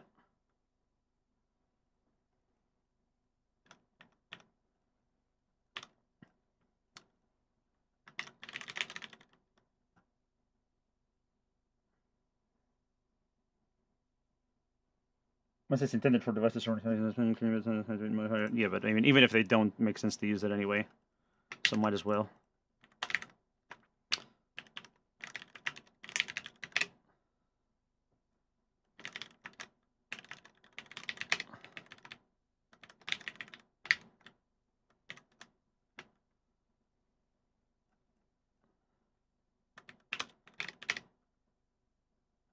It's just target mode, right? Yeah.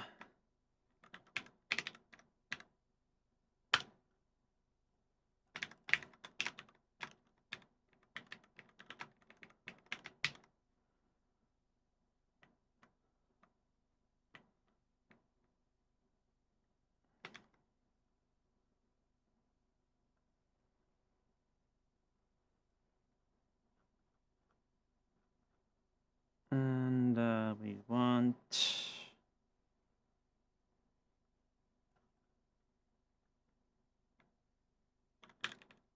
We have a poll thing. Yes, we do. Read poll timeout.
Should be basically the same then.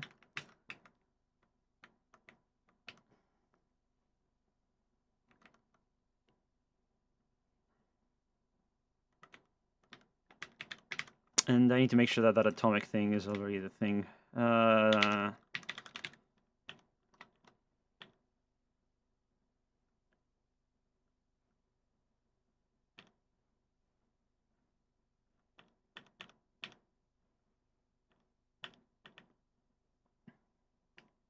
I mean, it is in Mayo, so hopefully that works. Let's see. The and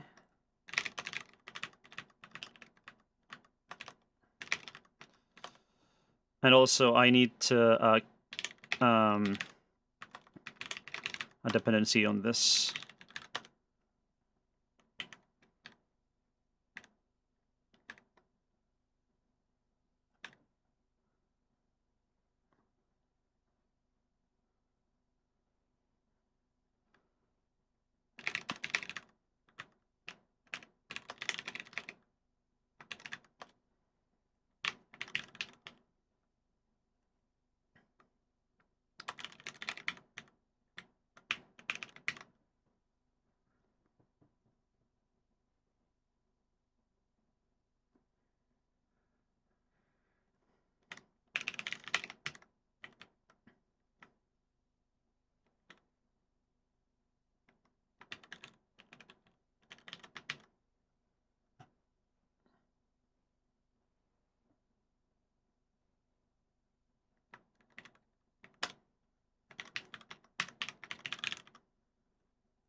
Let's rename that to Apple Clock Gate, actually.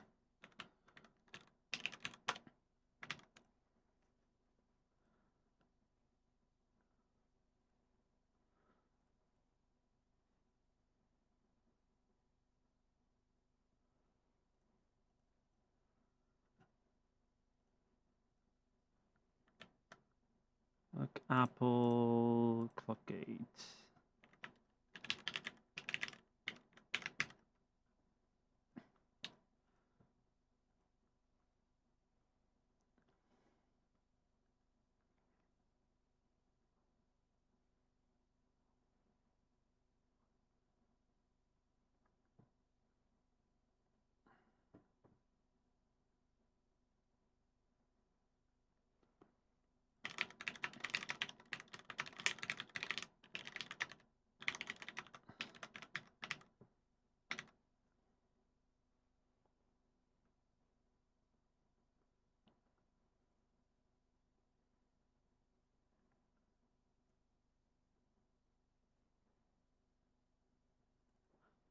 So does this handle the parents automatically when they're set in the device tree, or do I have to do it like that? I don't know if that code already does it or not. Ugh.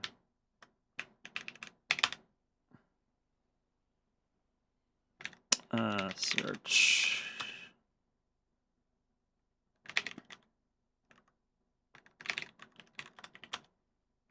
I think these are just, yeah, it is in here.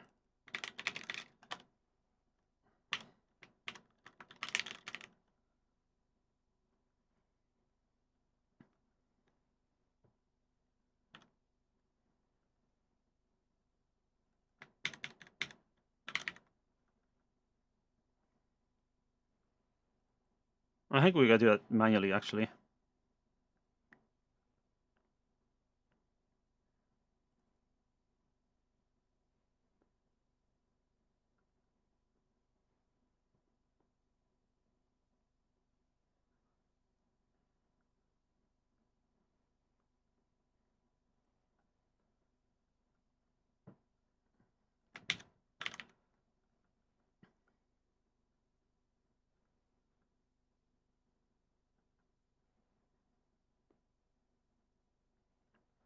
How do other drivers do that?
What is this composite clock thing?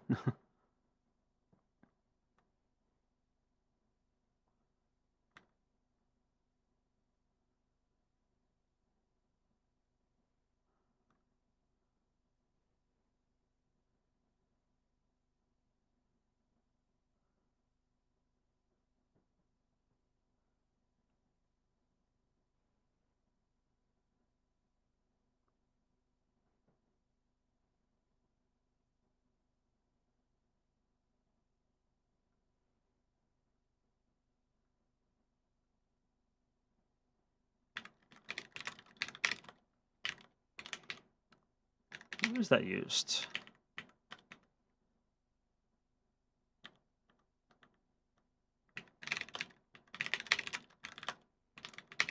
Interesting, in some GPU stuff. No. IMX, huh?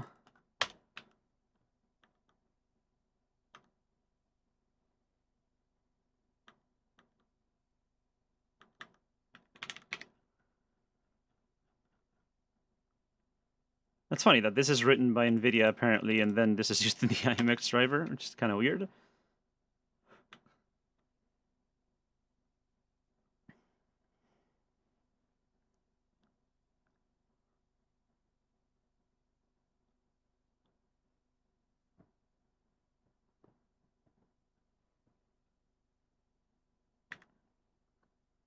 But yeah, I think I just need to look up the parent from the device tree, and that's going to be it, pretty much. Yeah, like that.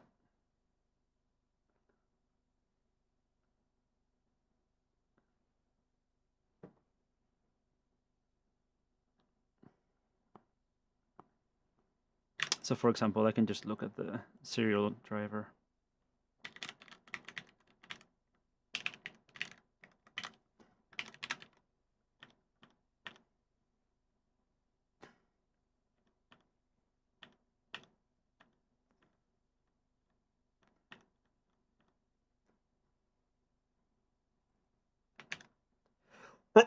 Sorry. Here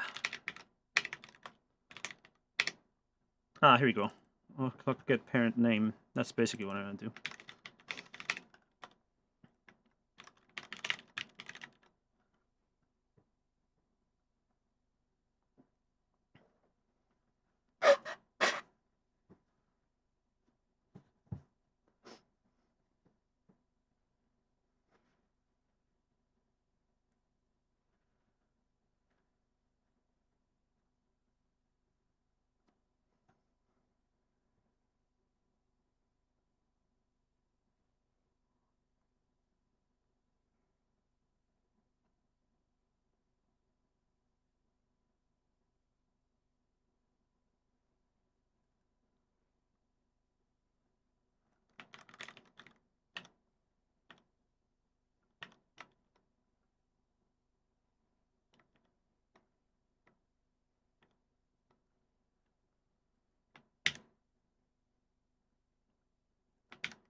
So it's just names?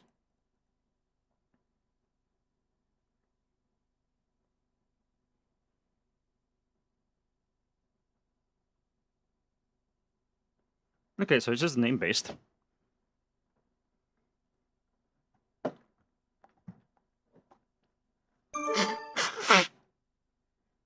Yeah. Oh, okay, if you just set the index to 0... Okay, cool. Sven just mentioned there that I was wondering if there was some automatic shit or not. So no need to do basically just parent data.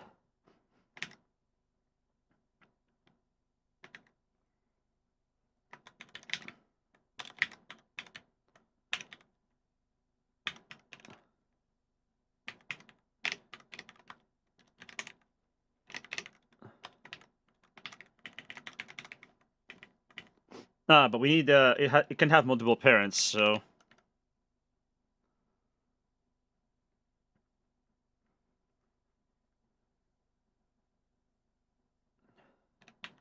I think up to 3 just in case. Oh, yeah.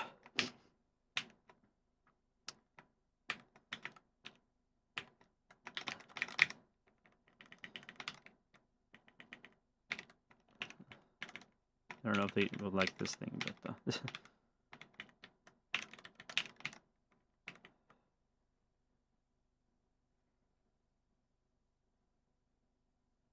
oh, it always it's only a single parent. Well, that will have to be fixed later anyway. Then, but that's a different story. Gate reg.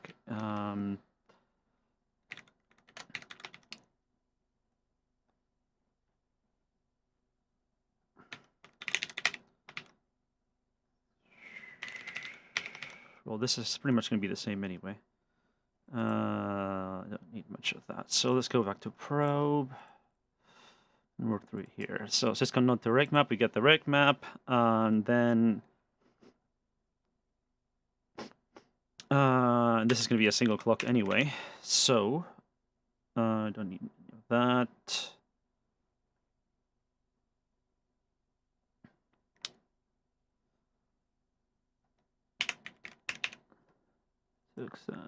Data has max clocks.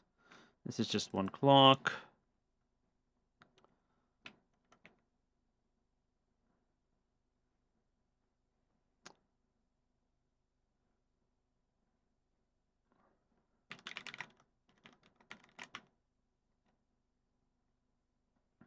Yeah, it should be like that basically. Basically, just do it like this. Pretty much just putting this code in there in the end.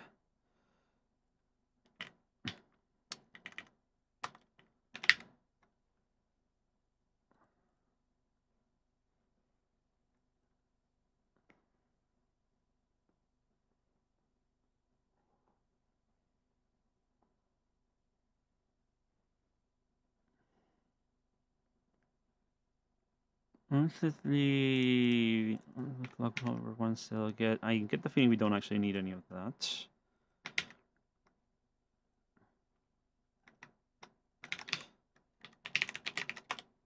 Divider of clock over one cell get. Yeah. I bet that simple get one will work. Did my console just die again? I think there's some weird like degenerate case with long lines where it starts doing that. There we go.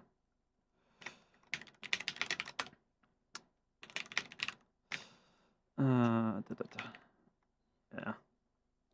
Yeah, it's just null because we don't care.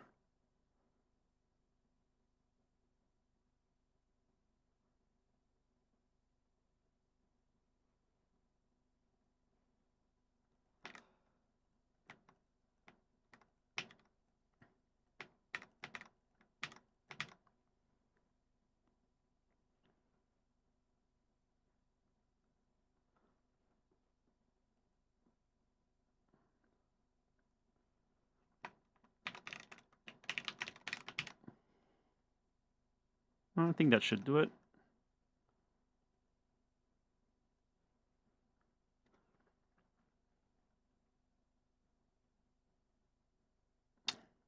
Let's just do this gate.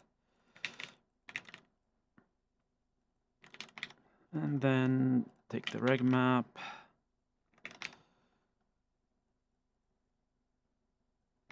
Oh, that was already there. Is it in it?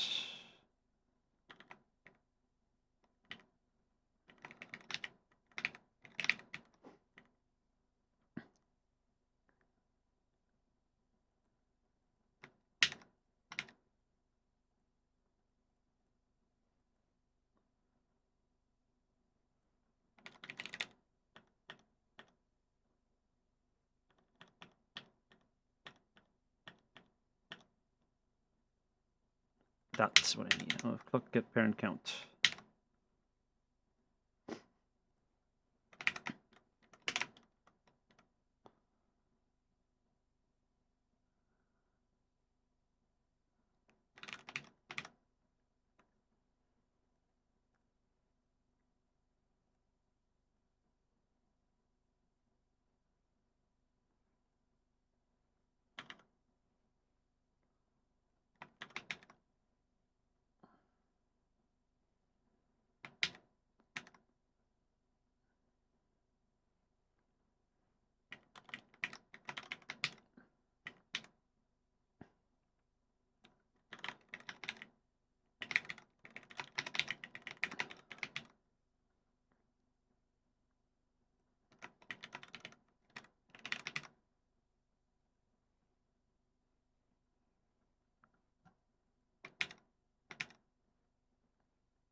I think that's pretty much it then.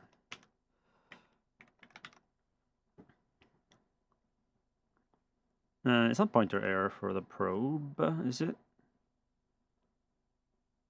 Pointer, yeah, right map error. It's not, would it be error pointer? Just be I know mem. Return ret. The error code is leaking stuff, but that's fine. And then we don't need this. It's gonna be a very simple driver, and we don't need any of that. It's a very, very simple driver. I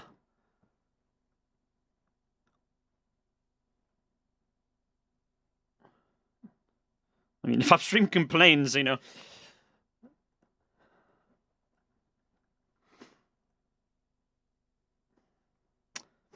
Okay.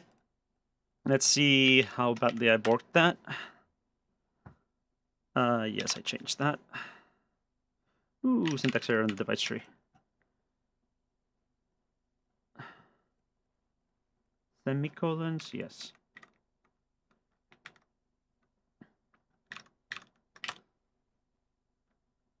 Proceed subnodes.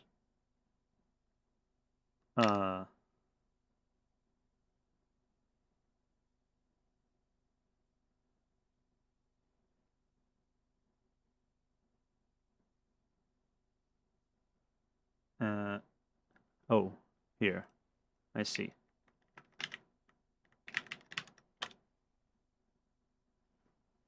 Ooh. All right. Rigmap. I need rigmap.h in here.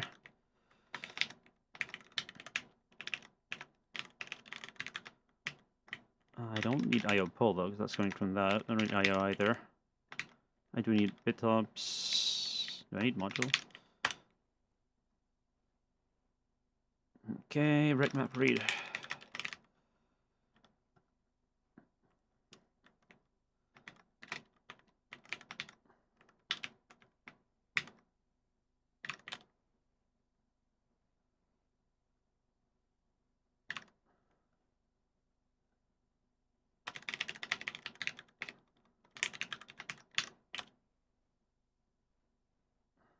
Okay, syscon node to regmap. I guess I need a syscon thing or something. Is that what it's called? NFT syscon.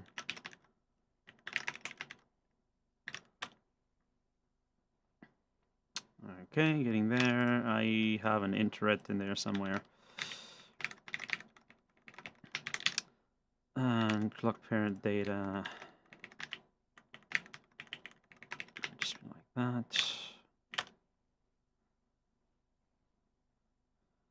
Init name, yeah. OF get name or whatever that is.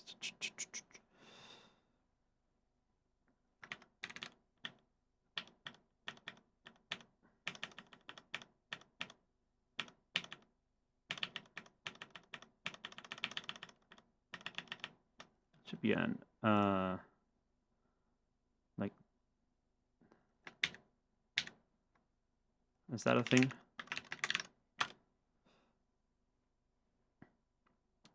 Nope. Where is struct device?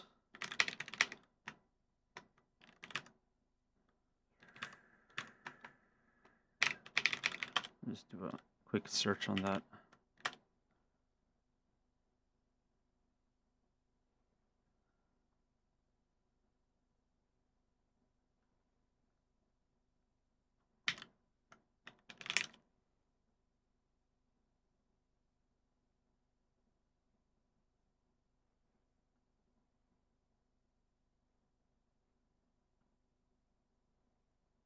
Dev.off node.name. That's where it is apparently.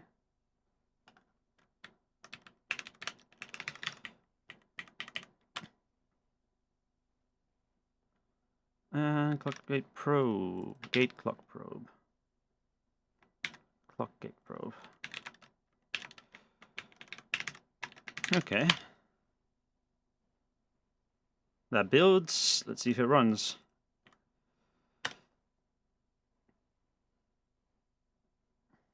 And it doesn't.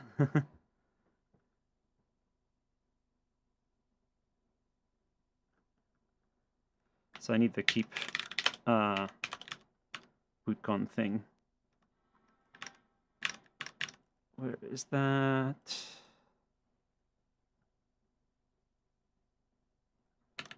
Does it keep bootcon or? Yes, keep bootcon. With an underscore. Keep bootcon.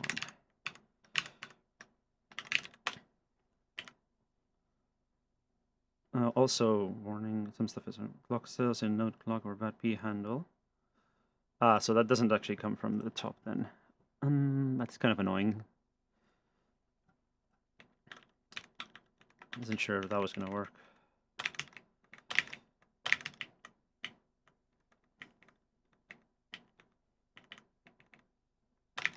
Let's do it like that.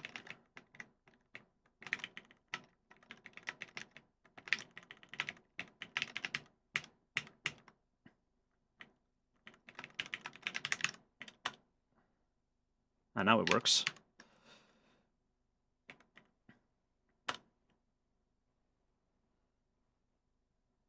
Aha, kernel panic. Interesting. Why? Oh, probably because the serial driver failed, and then it couldn't read from it. Okay. What happened? Failed with error 17. Okay.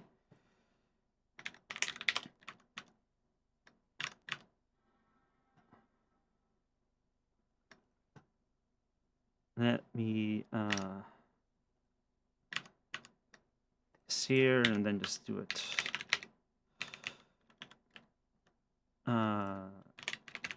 Is this? Yes. Linux make.sh.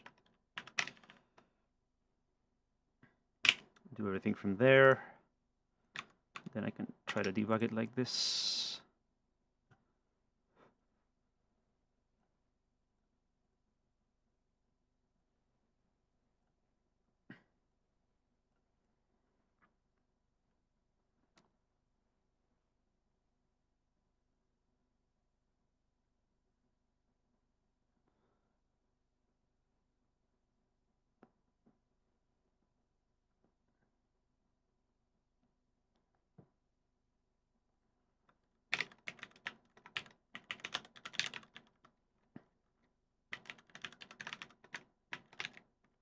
Hopefully it's not mem.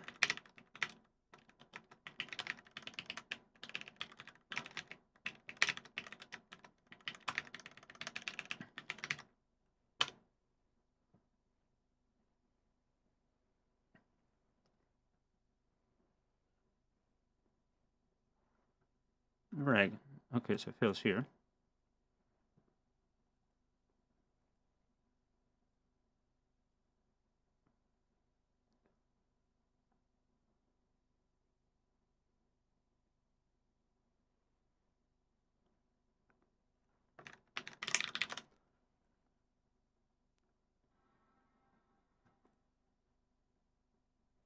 Look at Sven's version again, see if I missed something obvious.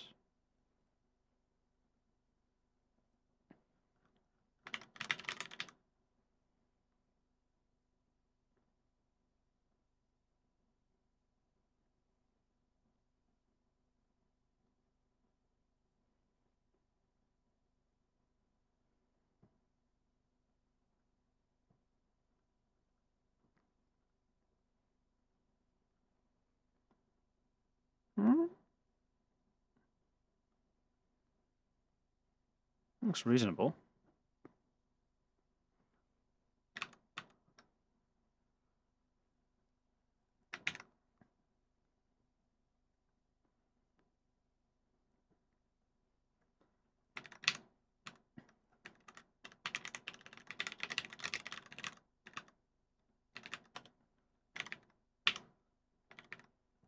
Register.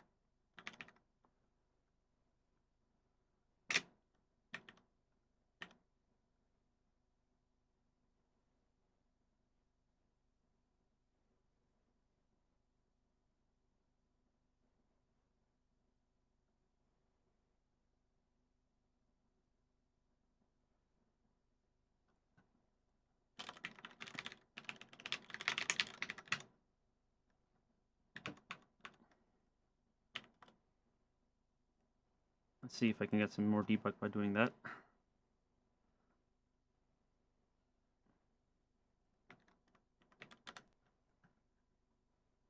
Ah, clock already initialized. Because the names are the same. That's why. Or not. Wait. Clock CLK? A clock. Okay, yeah. So this is clock at 120, yeah.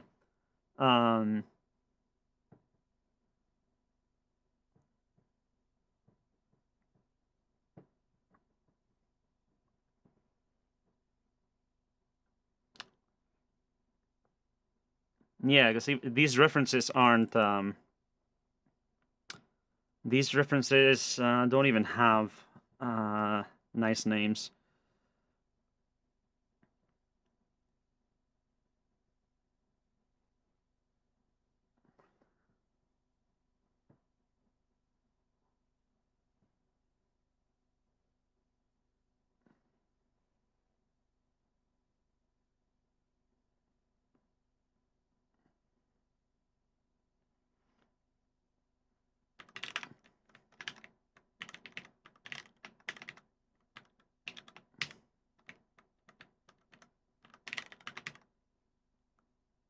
I don't know if the bindings guys are going to like this, but otherwise it would get moved to like a name property or something and whatever. Both of them will. Both options are pretty easy. Ah! It works!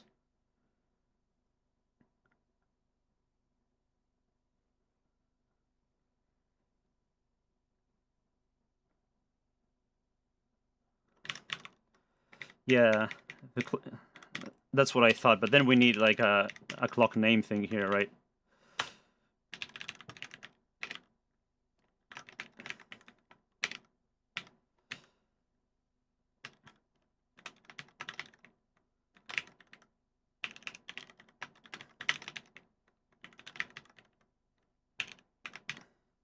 Or even just name.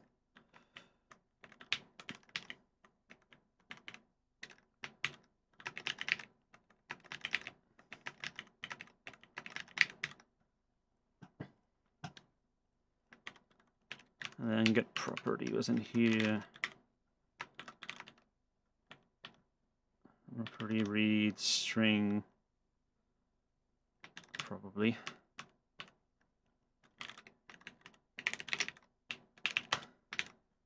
Yeah.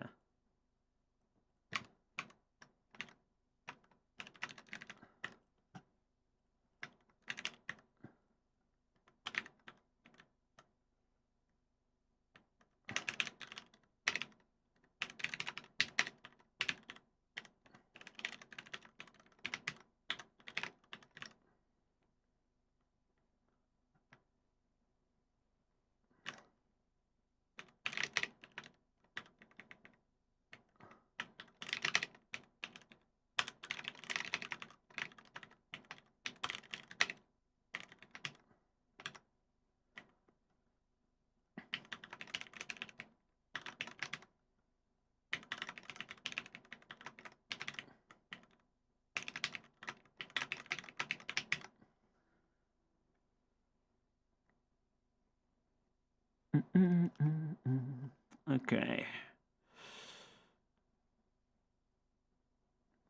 Should probably just these register ones, whatever. But for this one, I probably should have a debug on this.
It doesn't like name because it's already a thing. I guess clock name them. This is CLK.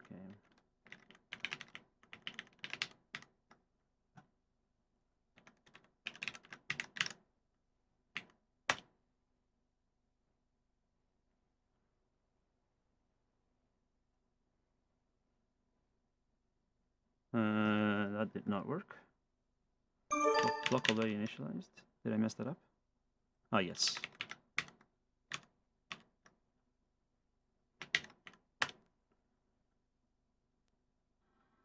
Clock output names. Yes.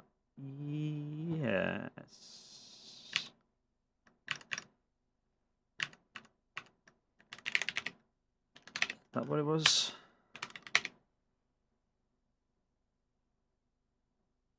Yeah, probably.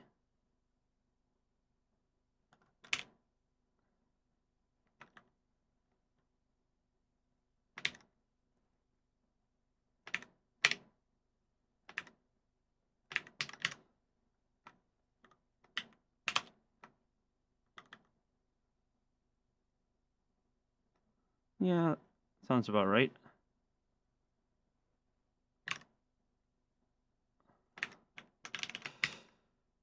Makes sense. Okay, let's try that.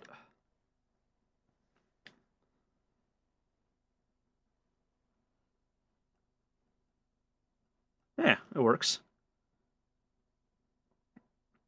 And let's see if we have any clock stuff in here.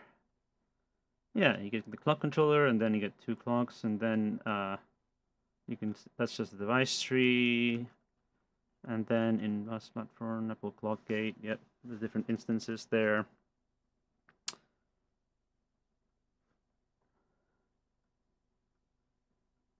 Yeah. Sources. That's a different thing. Clock controller. Yeah, that's this platform. There we go.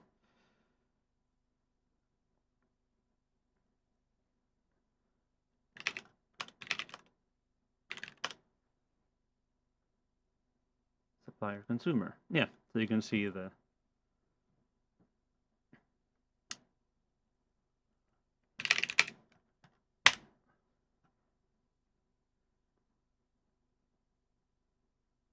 consumer serial. Yeah, this looks like it works.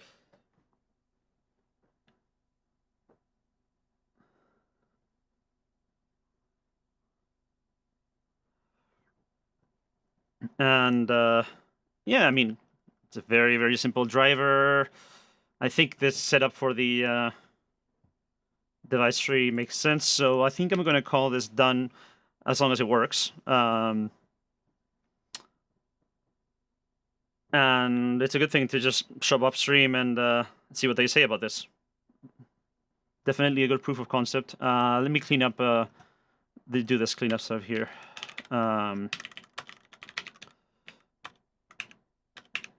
I'm only doing KZ unlock once, so...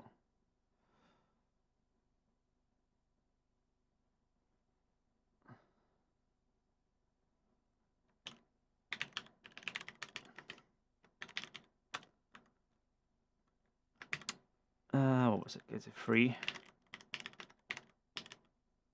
Okay, free.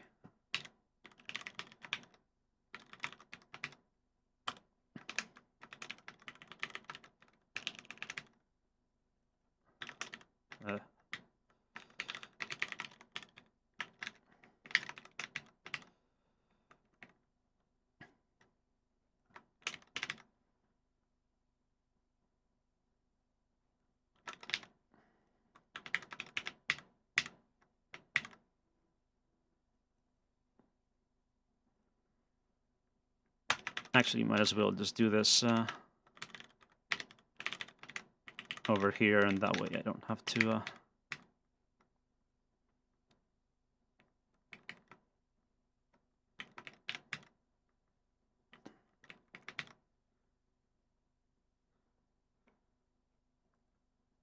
I shouldn't K3 gate? I mean, if this fails, I should K3 it.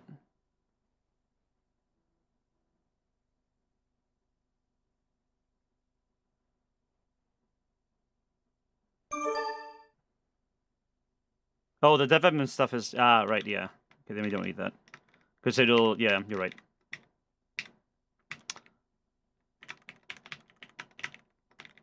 Okay, just undo that then. I keep forgetting about the dev stuff. Yeah. What is auto magic and what isn't? Okay. Yeah. Yeah. Okay, so that's all good then.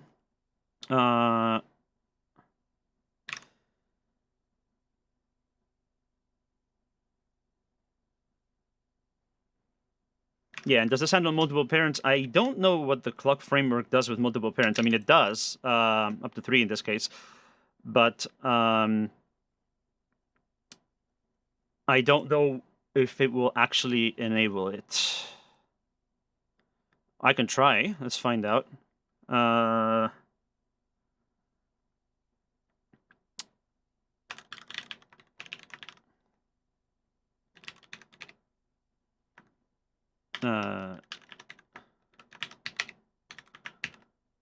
It would be... Oh, I need to... Let's just do it here.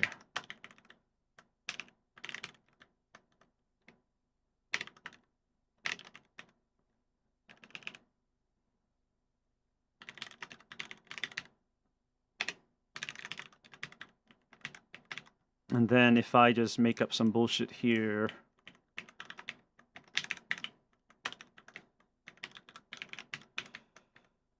I don't know what this is.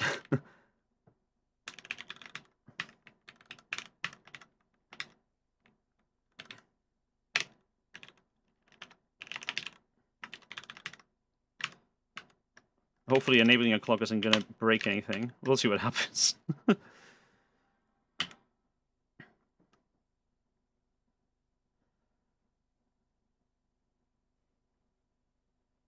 One C8 is a real clock? Okay, this is the 1C8.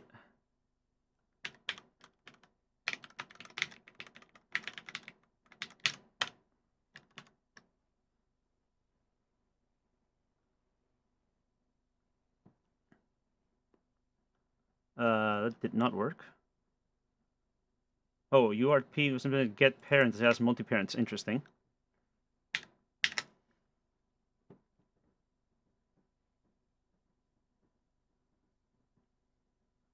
Does it only want? It only wants to enable one. Then in that case, that's gonna be annoying.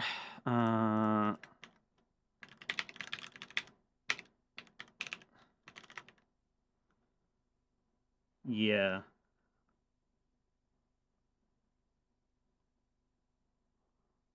So how does the multiple parents thing work for clocks anyway?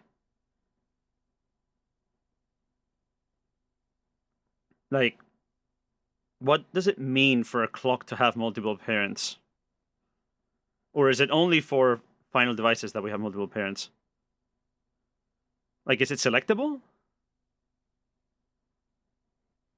So both need to be enabled, but like, how does that work? Is it...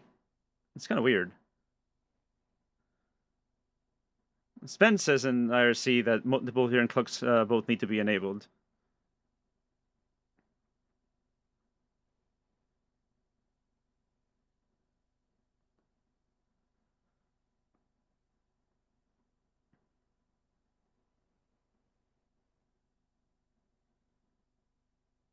Okay, so that's another thing I wanted to do is let me write a script to dump the clock hierarchy in Mini. Do that.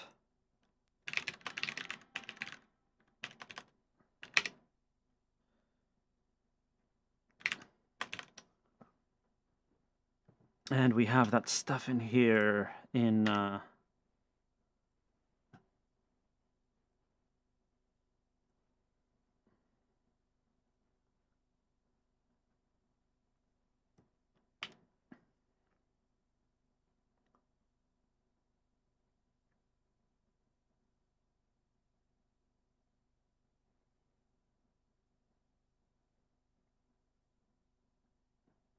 Yeah, Sen points out that these are clock gates, not clocks, but like, that's still a clock concept in Linux, right?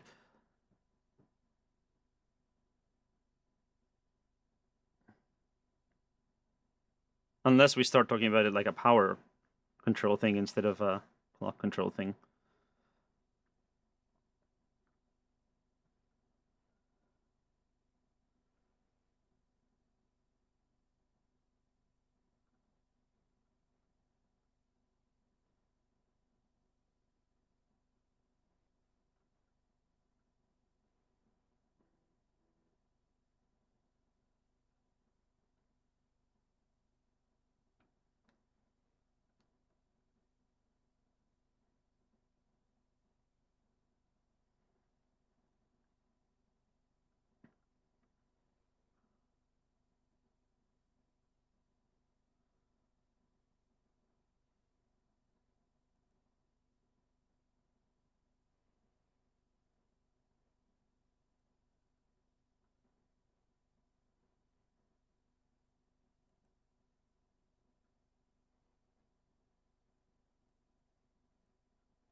And this only does a single parent, I think.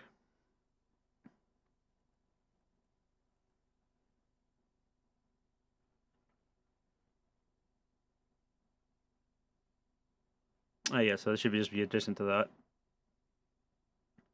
And these are our devices. Yeah, it's just that.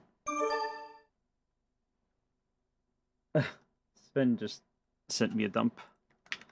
Ah, not that.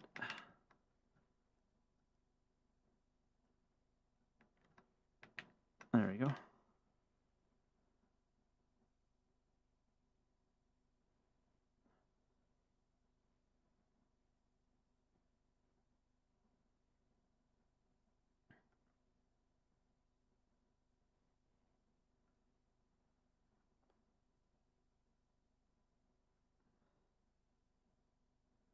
This doesn't make a lot of sense because like Spipey is already has the SIO as a parent, so this is redundant.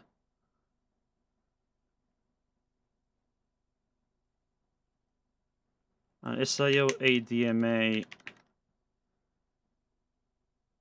has two parents, SIO and PMS.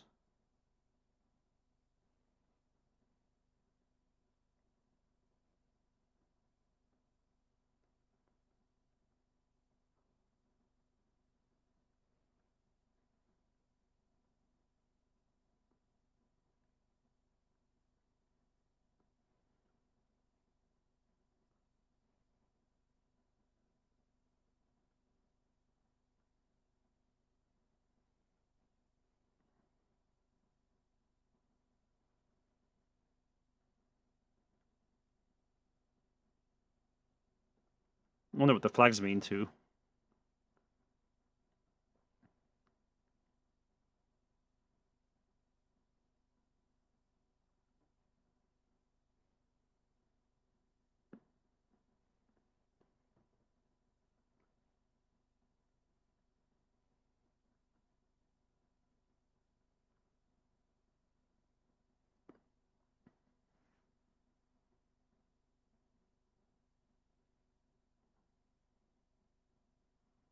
See, this idea that a clock can have multiple parents doesn't make a lot of sense. Because then they're not really clocks. Then they're like power somethings. It's kind of weird.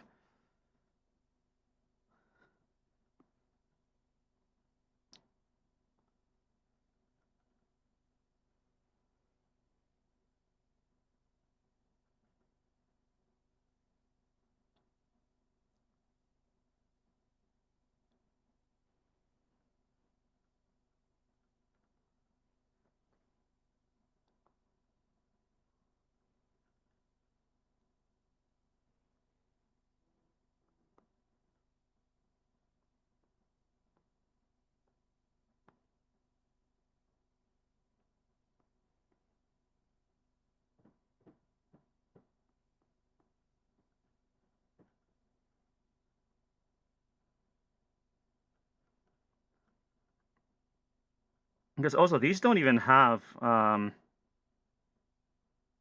registers, right? Or do they?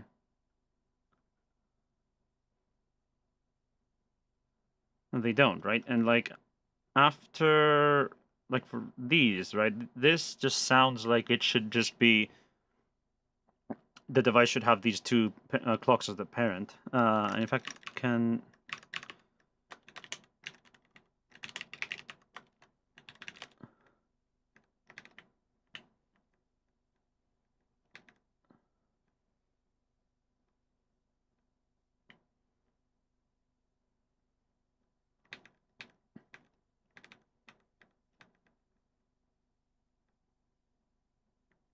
yeah, some of them have multiple ones, right? But that makes sense for devices like APCIe.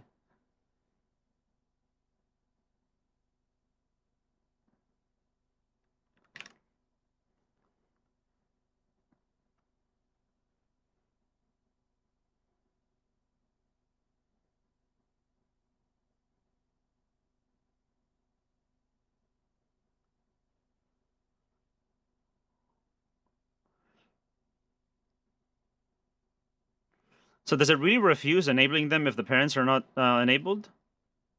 If all the parents are not enabled? Let's do a quick test.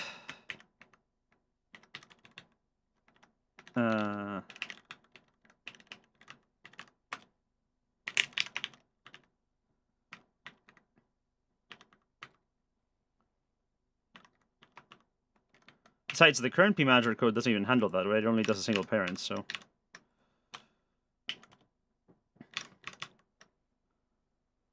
yeah, 0, that's what I thought. So for example, if I look at... some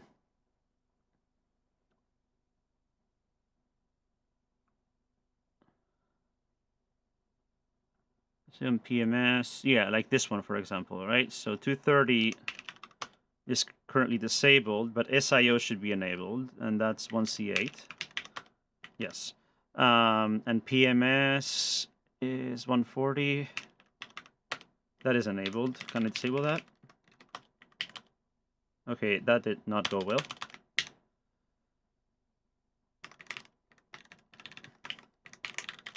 Whatever PMS is, it apparently needs to be up.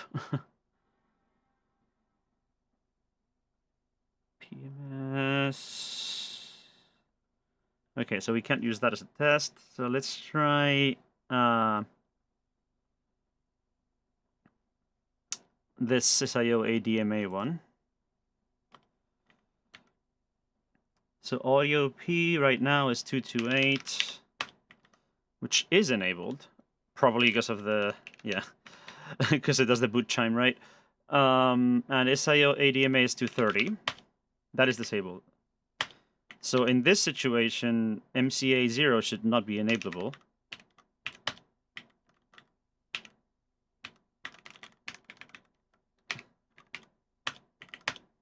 It did work though. 2v8. MCA 0. That's with ADMA off. And 230, yeah. And if I try to turn off the audio, 128. That's disabled now. And now 2B8 is disabled. If I try to enable that, it does work. Okay, so it doesn't actually refuse enabling the clocks if the parent is disabled. 228.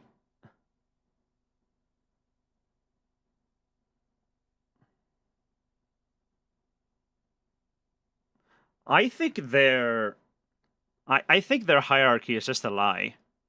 I think they're just doing this multiple parent nonsense because they want to define a clock in a target, like in a, child device as having a single clock, and then that'll enable multiple clocks. I think we can just not care. I don't actually see any reason why we need to support multiple parents.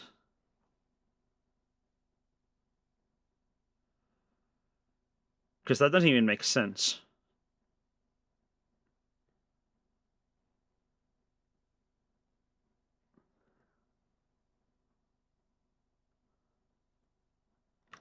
So let me just, for the hell of it, check out one of these.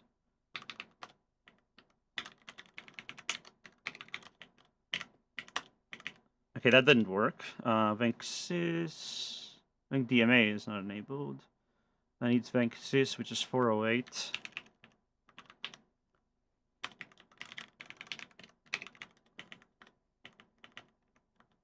Okay, now that enabled. So that's one with one parent, right?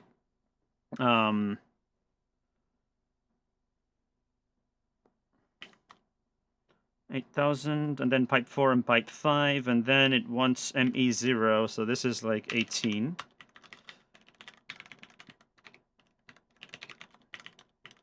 See, that enabled. Even though the pipes are not actually enabled. I think this is BS. I think there's only one potential true parent for any clock, and like Apple are just grouping clock lines together, and we just have to not do that.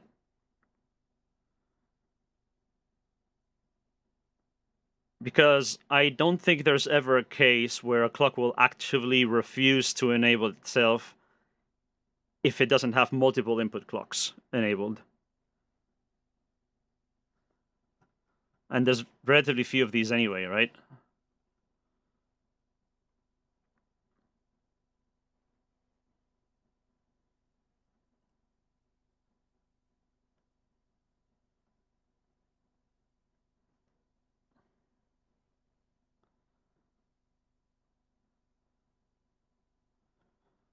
I think we can just not care. And that means I don't even have to support multiple parents here.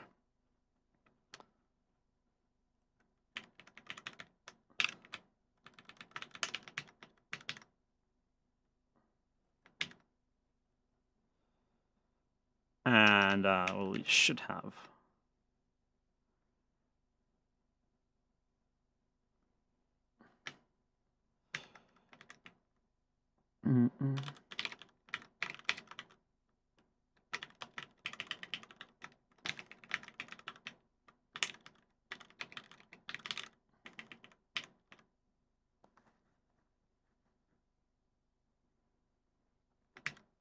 I should be using dev air and stuff.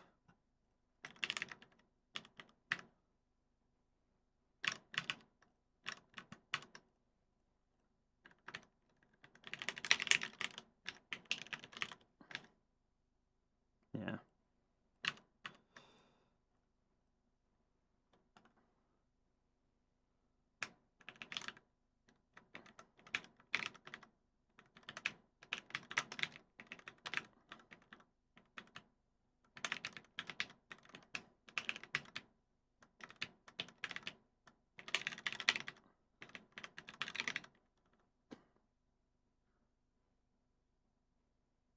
Yeah.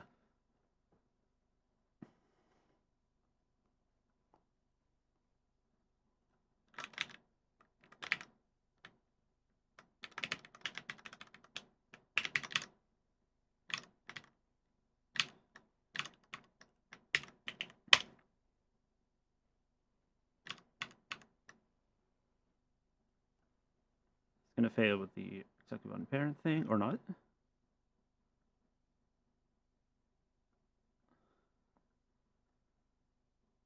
Also, that's wrong.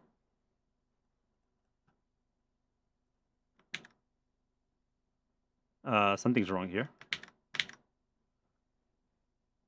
Am I not getting the reg thing? Hold on. Yeah, I'm dumb.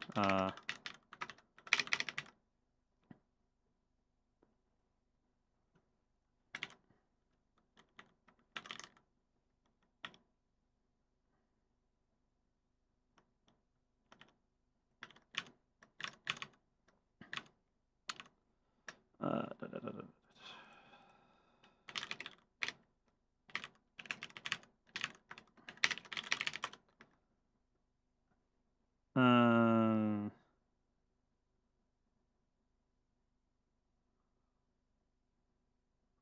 Doesn't breakmap have a thing for this?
Hmm.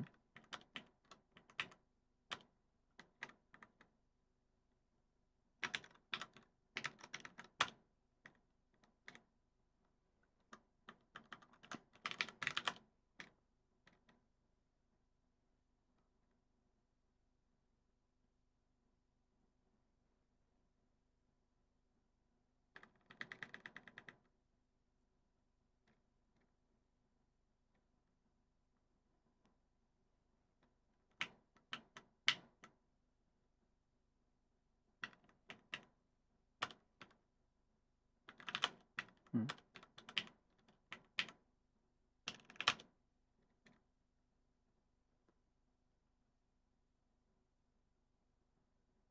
And here's actually kind of a similar thing anyway, right? Power controller.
Anyway, what's the right way of doing this? Just getting the reg property from the UF, or is there a thing for the syscon that can do that?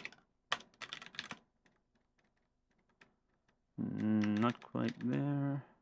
No. I guess I just have to get it manually. Oh, there's one here though. Power controller, power domain.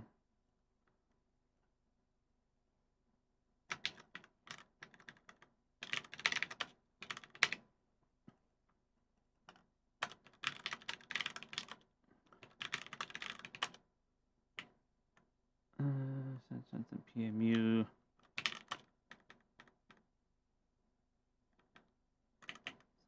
This is the one that I was looking at. Hold on, I'm looking for.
Add one domain.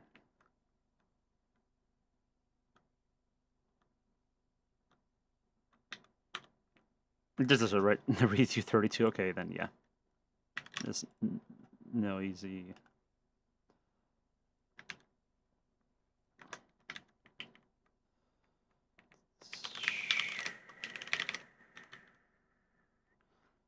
Gate offset.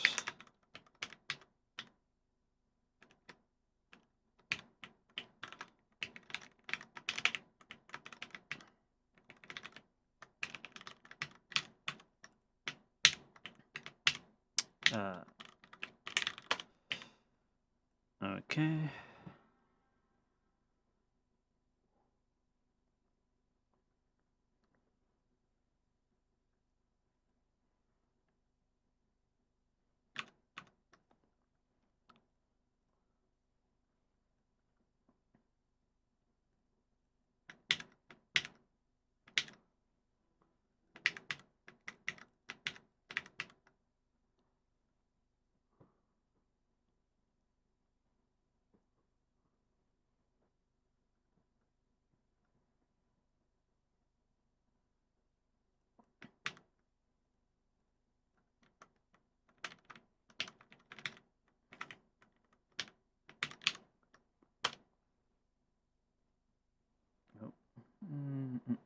Something is weird there. 105. Oh, I'm dumb. That's fine though. Okay. Yeah, and it turns the clocks in the right order here when the serial driver loads. That looks reasonable.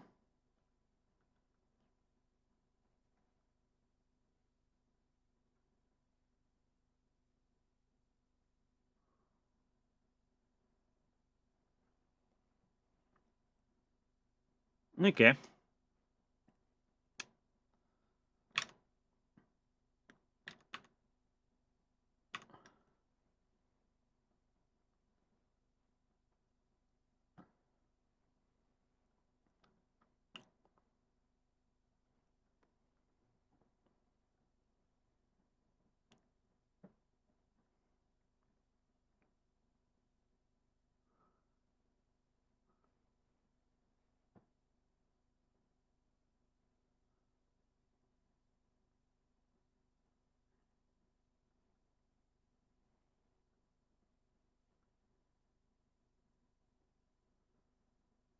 Also, I think there was 8 more clocks after that at like 8,000, but maybe they're a bit different.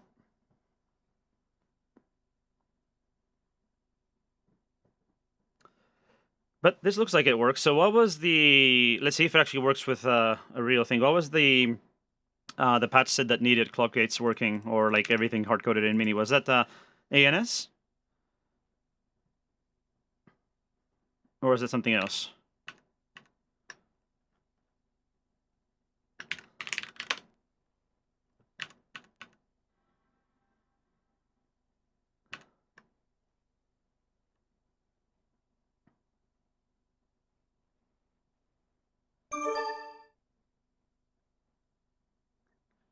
Okay, so let's see if I can make ANS work. This is NVMe new. Okay.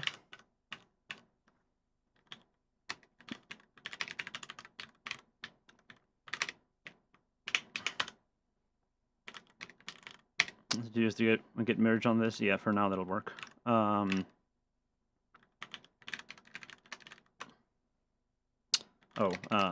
Yeah, I need to commit first. Let's do some commits.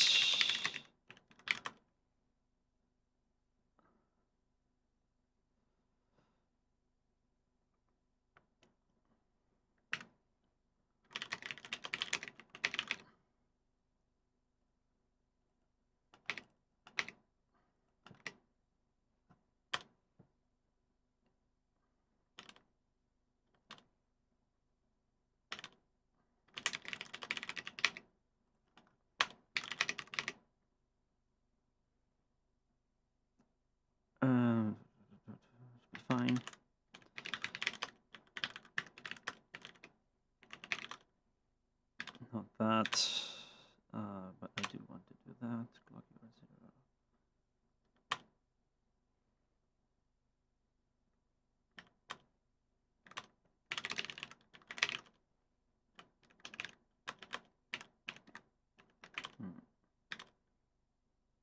0. Yes.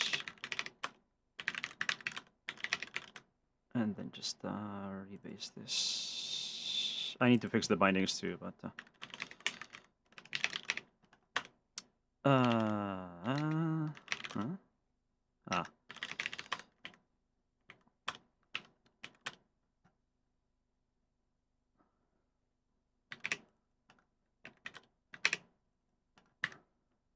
So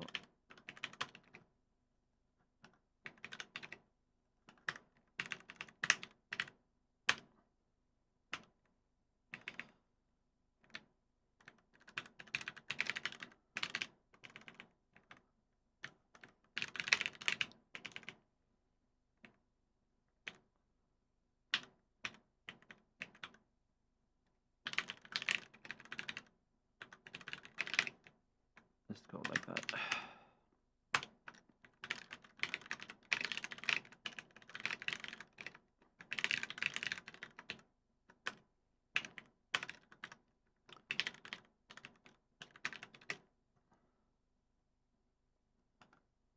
Probably shouldn't have your sign off until you act that, but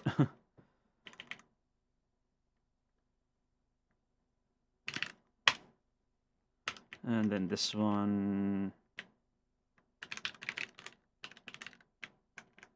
Also, I think that was supposed to be uppercase.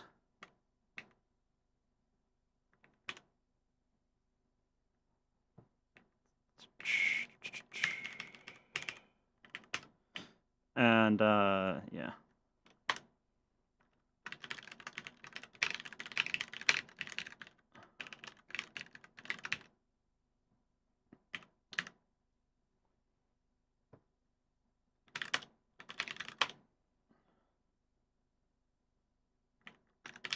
Oh, and that one ended up with author Sven, so I guess, yeah, I wasn't sure if I was going to redo the author or not.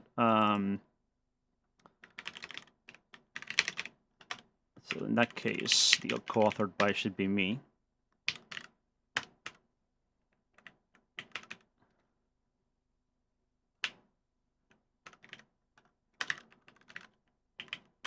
That makes sense.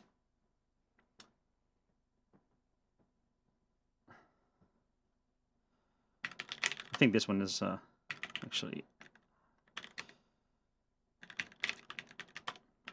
needs a co-author too anyway.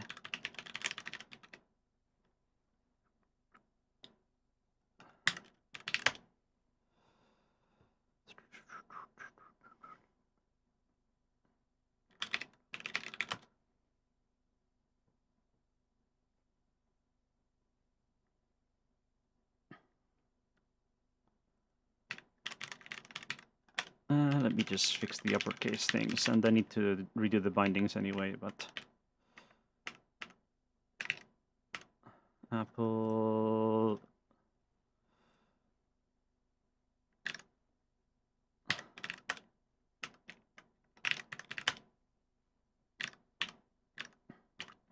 Fix the bindings later. So, that looks reasonable.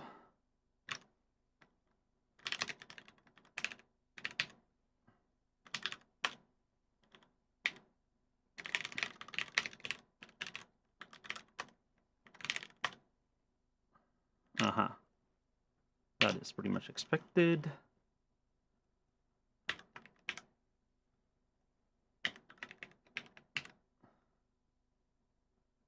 B7. Let's keep these sorted. 5 to 3B1 to 7 to 3E4.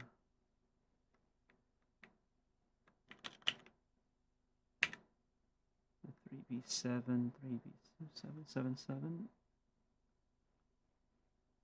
3E4. This should be earlier.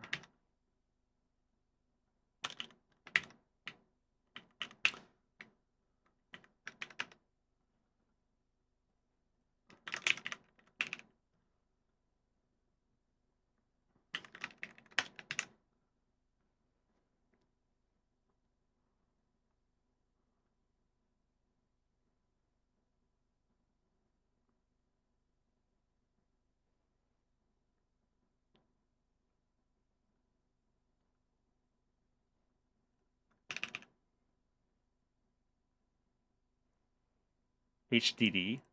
Really?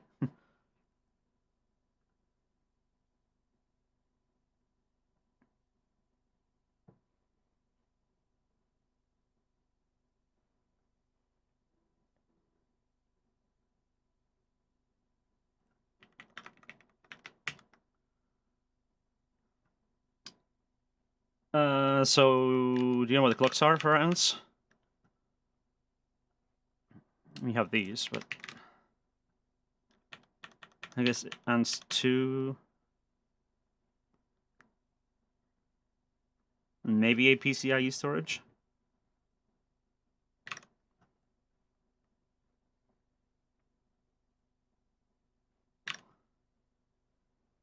F8.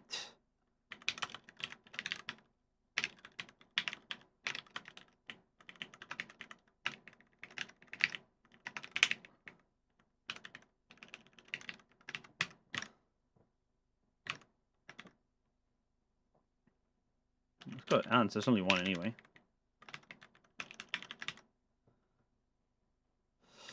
And that doesn't have any parents, which is actually kind of surprising.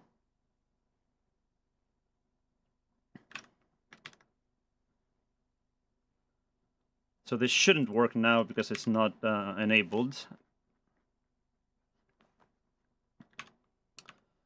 So let's do a build. Yes. What did it break now? Semicolons.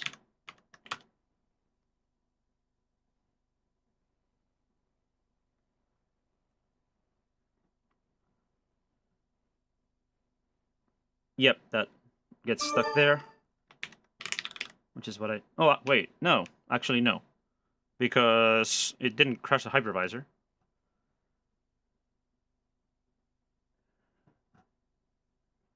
Is there a good reason to match the clock output names to the ADT?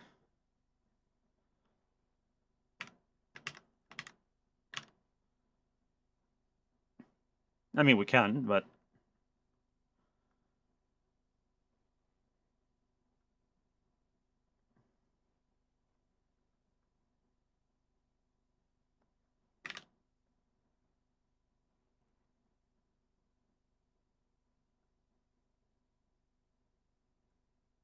Oh, there's a clock parent issue there? Hold on. Oh, wait, no, not... Yeah, that doesn't make any sense. I guess I... Yeah, the clock 24 thing, I guess, is probably the parent for everything, but... Guess you don't really need to have num-parents, it could just be 0. Num-parents equals... Because we don't actually know.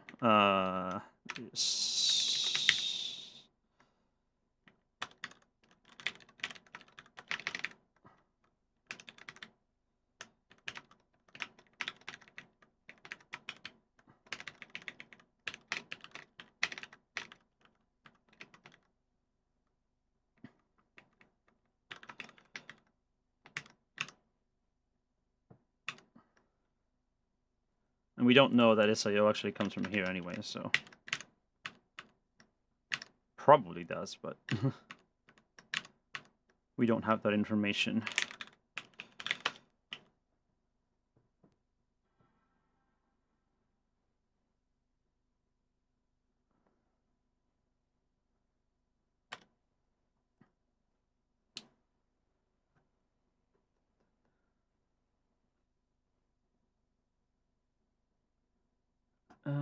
Did that work now?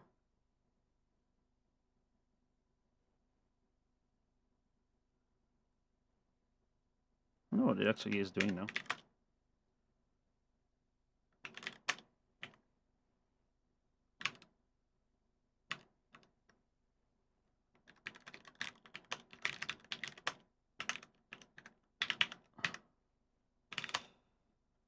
Let me turn off KASLR and see if I can load the symbols on this.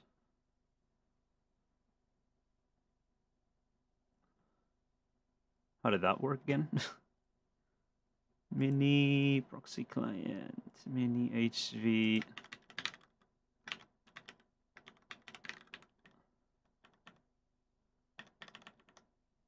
Oh, system map, that's what it was.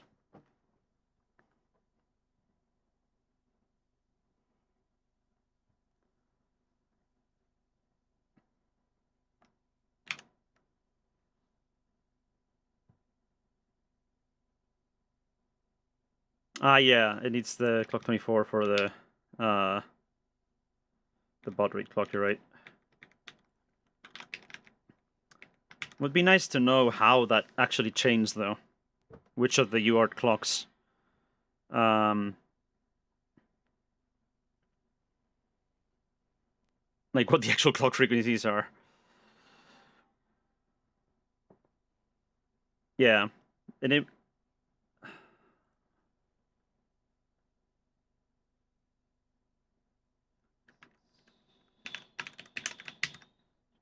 Does it actually only enable that one? What just happened there? That broke, actually. Okay,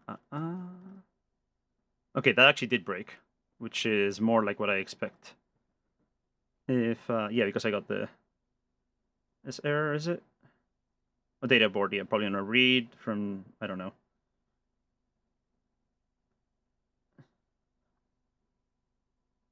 Zero, apparently, though.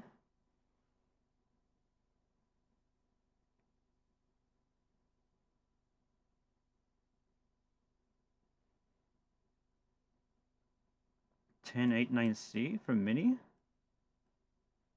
Do I have a null pointer 0 from Mini?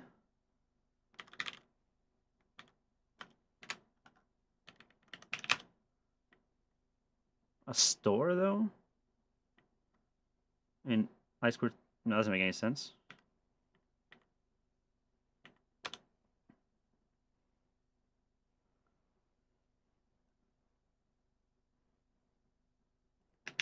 No, it does work.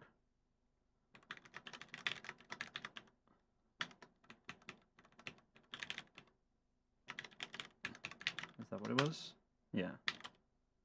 That is not right.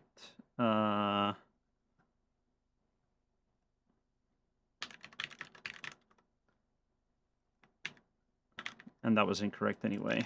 FFF E or something, was it? No, the X.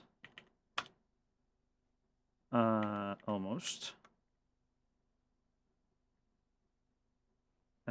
C, was it? That's more like it. Okay, so it's just an idle. And we do need that, so...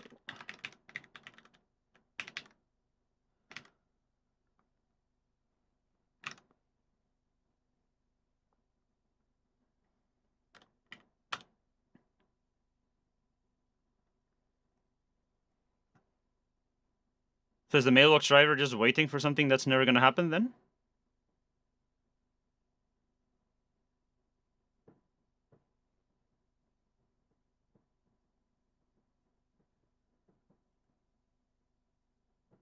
It'd be nice to get like a sys request thing.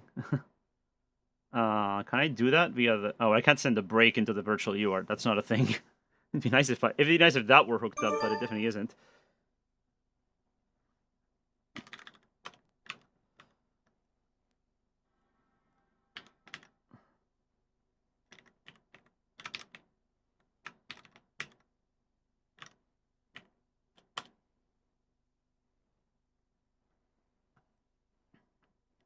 Ah, okay, that worked.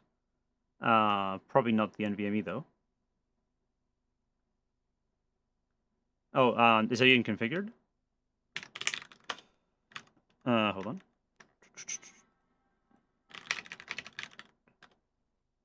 No, wait, hold on. How is that supposed to work?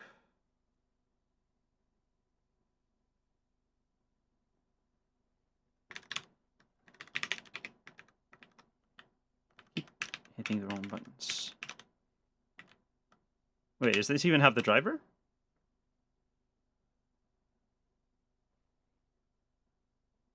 That doesn't look right. Is everything actually pushed here?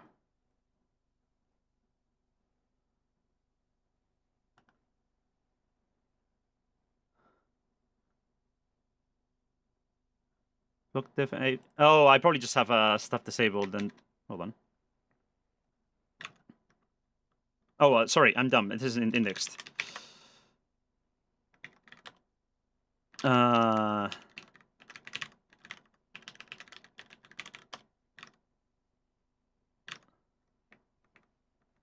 Yeah, well, it would help if I do that, wouldn't it?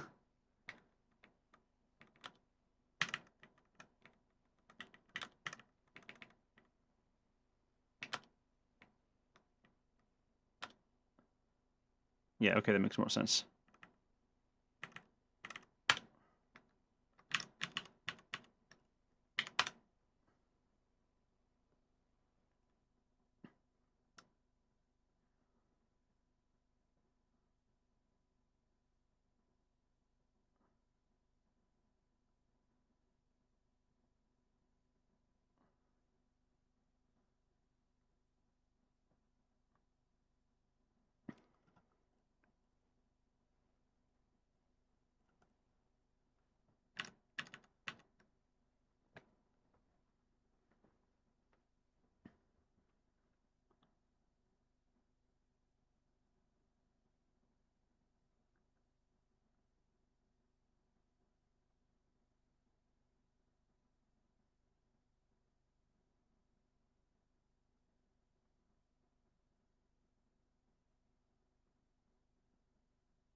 Fair enough.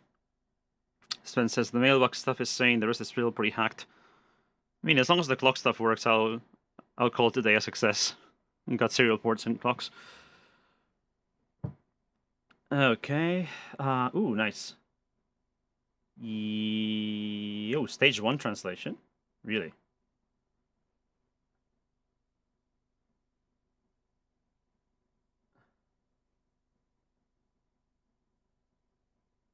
Wait, isn't that normal?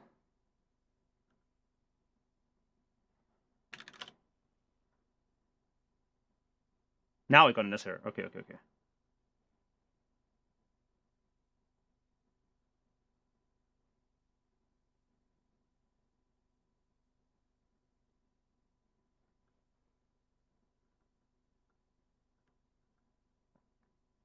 And,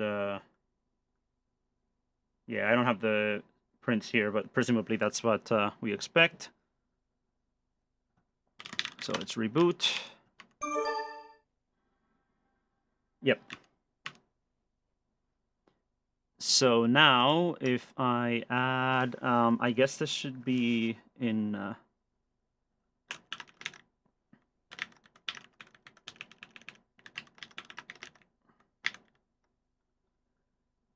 Probably need both of them. And the question is, do any of these drivers actually enable clocks?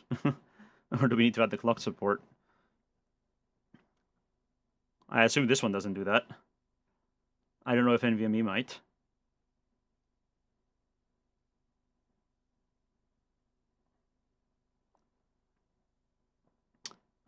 So let's look at these.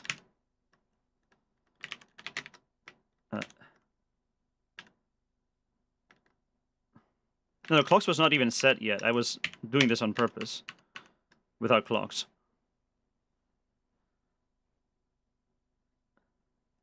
That might have worked. Or not. Hold on. Probe failed with error 1. What does that mean? At least I didn't get this error, though.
Yeah, the multiple parents thing is a multiplexer, makes sense, and that's what Linux does. But I don't think that's actually what's going on in the ADT, because the way the multiple parents are laid out, it doesn't sound like a multiplexer. It just sounds like multiple dependencies. So I think it's just a lie. I think their concept is different from reality.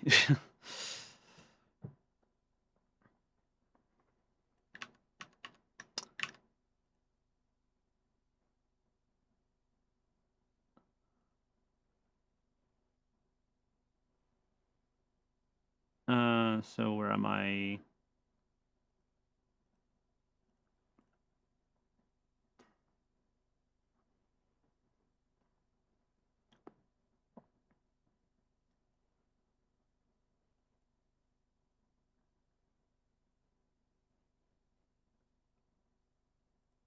Did I get the clocks thing right for no parents case?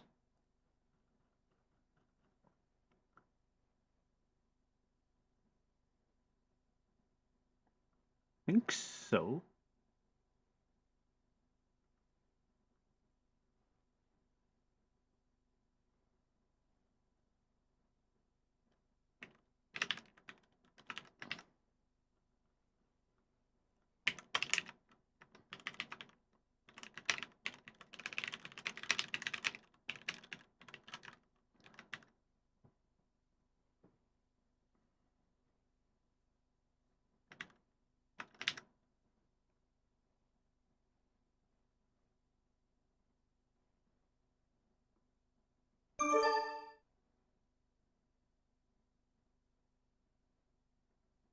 No, I mean, I can have a gated clock without a parent because I wrote the driver, right?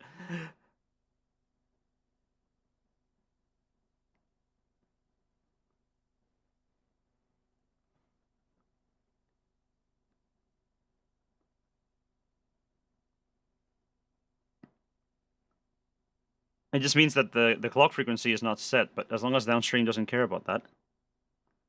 I mean, it worked for the UART, so.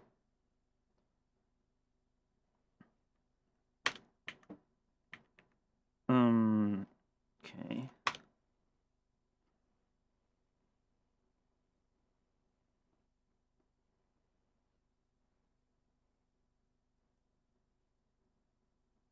Sure, what's going on here?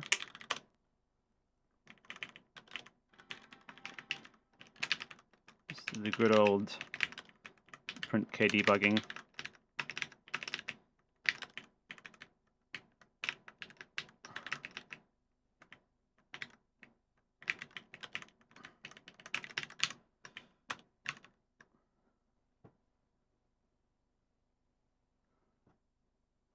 I'm pretty sure it supports it. Okay, fails here and book get all. Why?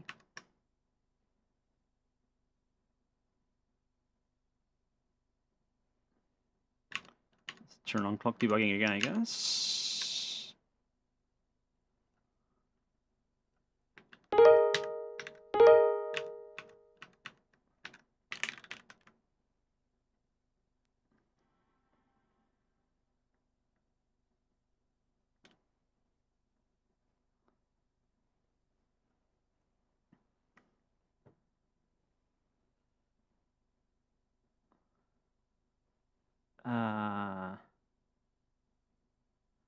Didn't I? Does this actually work?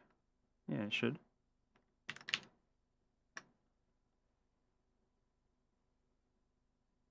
Wait, hold on. Why didn't that? Why didn't that register the clock? So it was there previously.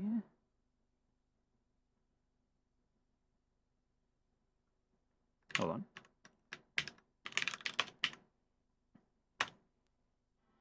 Oh no, didn't actually build it. Oh, yeah.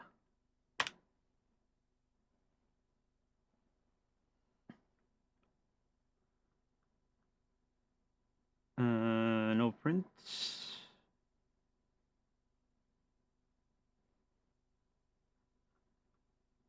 I thought it was at least printing some debug stuff earlier. Why is it not doing that now?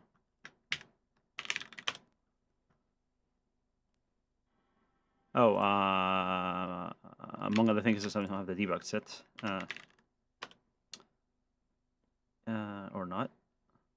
place.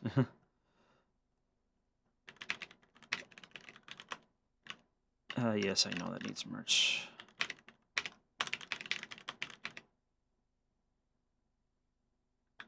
Yeah,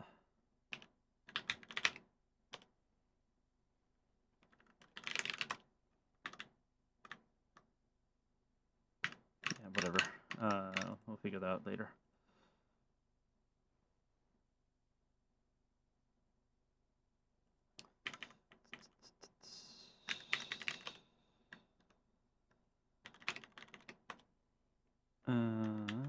Yes, bootargs. But I don't think we need keep bootcon anymore. This is gonna be annoying.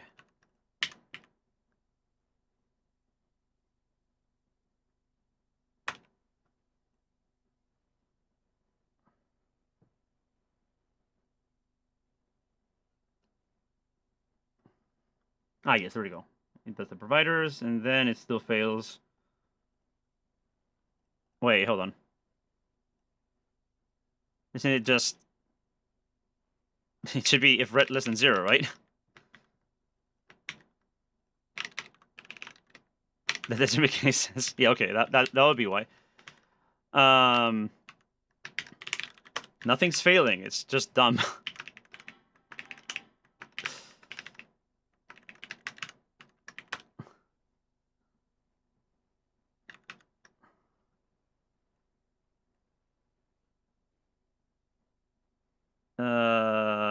Okay, we kind of got there, and then that didn't actually work.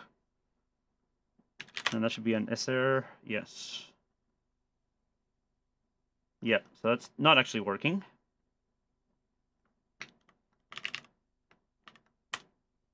Was that the address?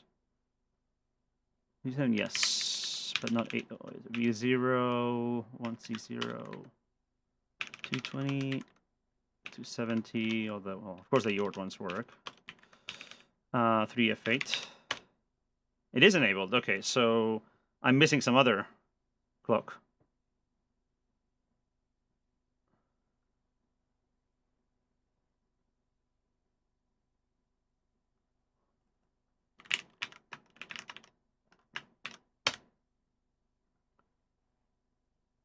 Yep. So what other clock am I missing?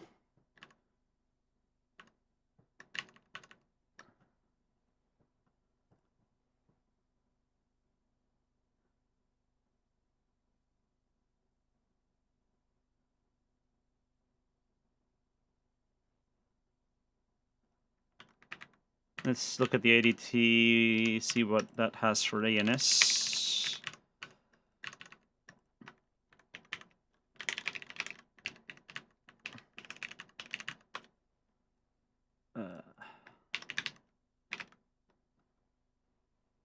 Clock IDs 182 and 181, apparently. But clock gates is the one we wanted. 103. It's only 103. Oh, APCIEST. Okay, so it probably needs that one too then. APCIEST and APCIE. So if I do 3F8, APCIE. So this is another one of those weird two-parent things, and I think it's just bullshit. So if I do 418, that is already enabled, in fact.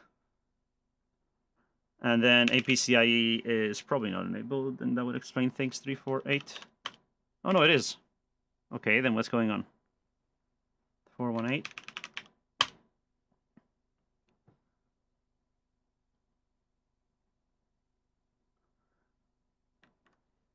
And IMX was enabled, right? Or not? 1B8? Yeah. Well, let's put those in here anyway. IMX is 1B8.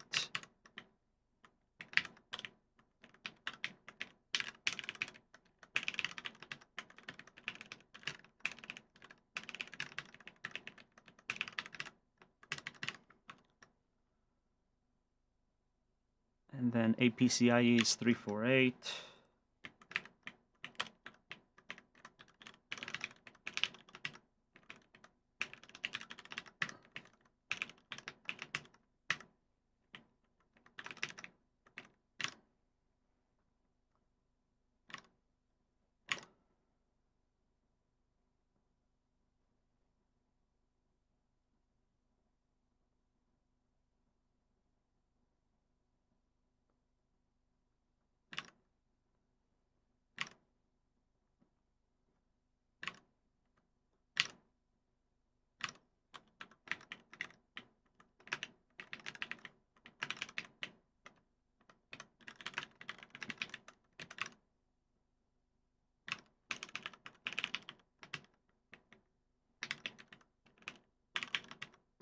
And I'm just going to say that this one depends on APCIe.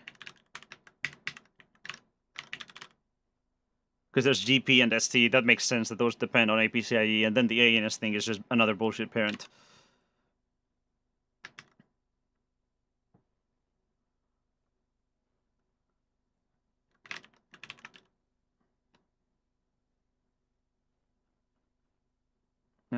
Is it separate, right? Yeah.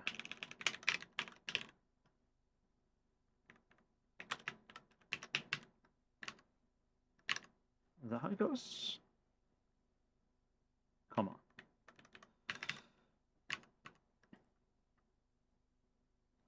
But that still doesn't explain what is broken here. Do you have any idea what clock we're missing? 418? Didn't I already have that one? Yeah, but that is enabled.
Hold on. Oh, I'm dumb. ANS2 is not enabled. I typoed that. I was enabling graphics. Isn't that the one we enabled, or am I just dumb? 3F8? Oh, did I just typo that in here? Yeah, I'm just dumb.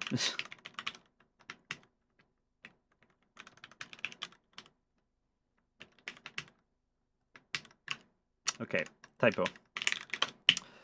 Let's run that again.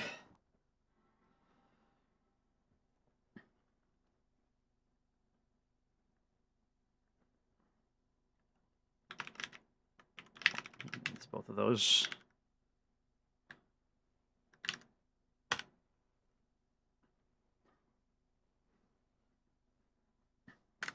Okay, that...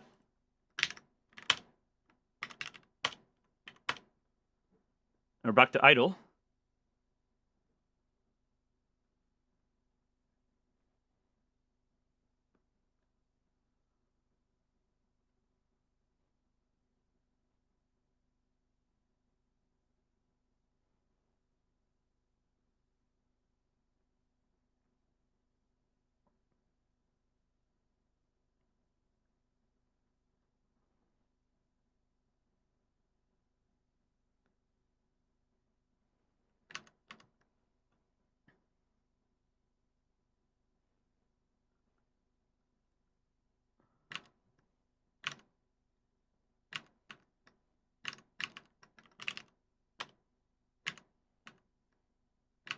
P48.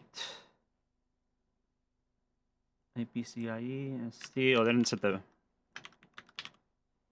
the IMX parent for that.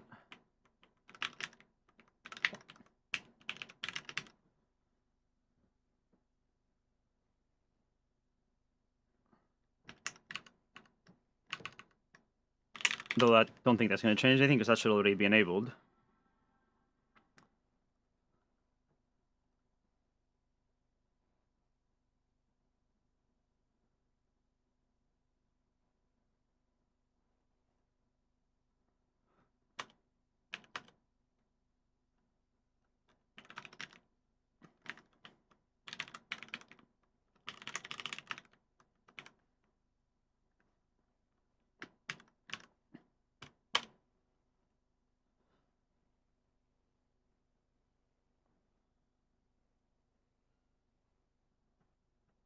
Okay, so the mailbox does work.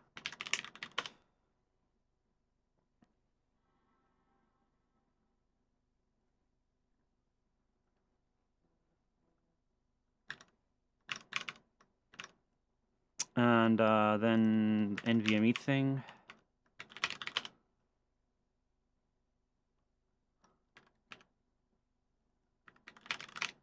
Where is that driver?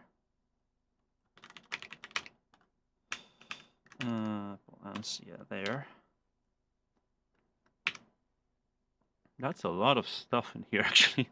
Oh, because it was a copy and paste, right? Yeah.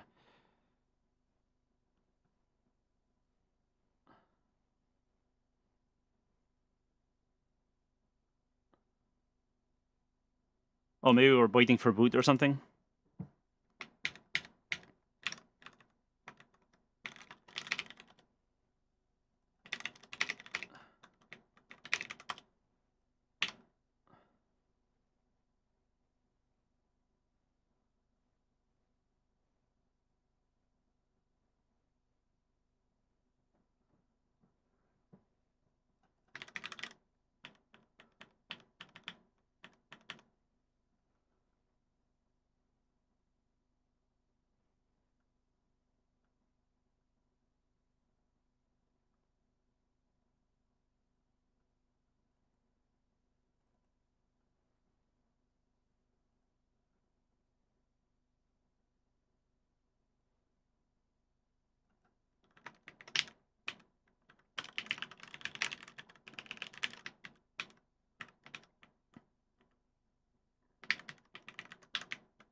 Yeah, as I expected, it's just waiting for boot and doesn't boot. Okay, I think that's good enough for today. I'm just going to stash all this into a commit somewhere.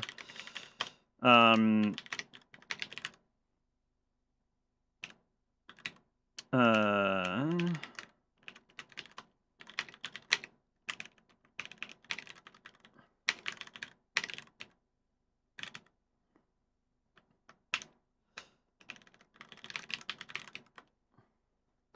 let's get the clock stuff and clock new.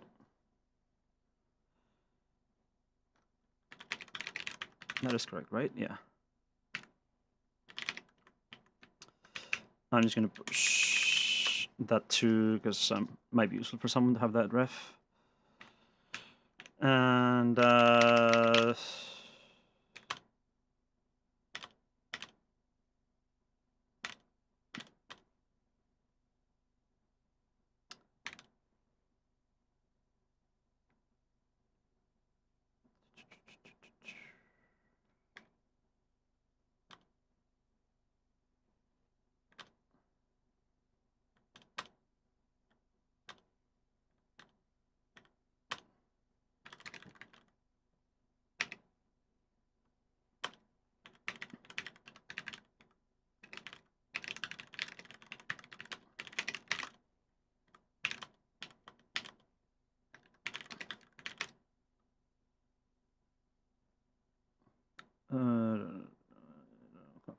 seconds.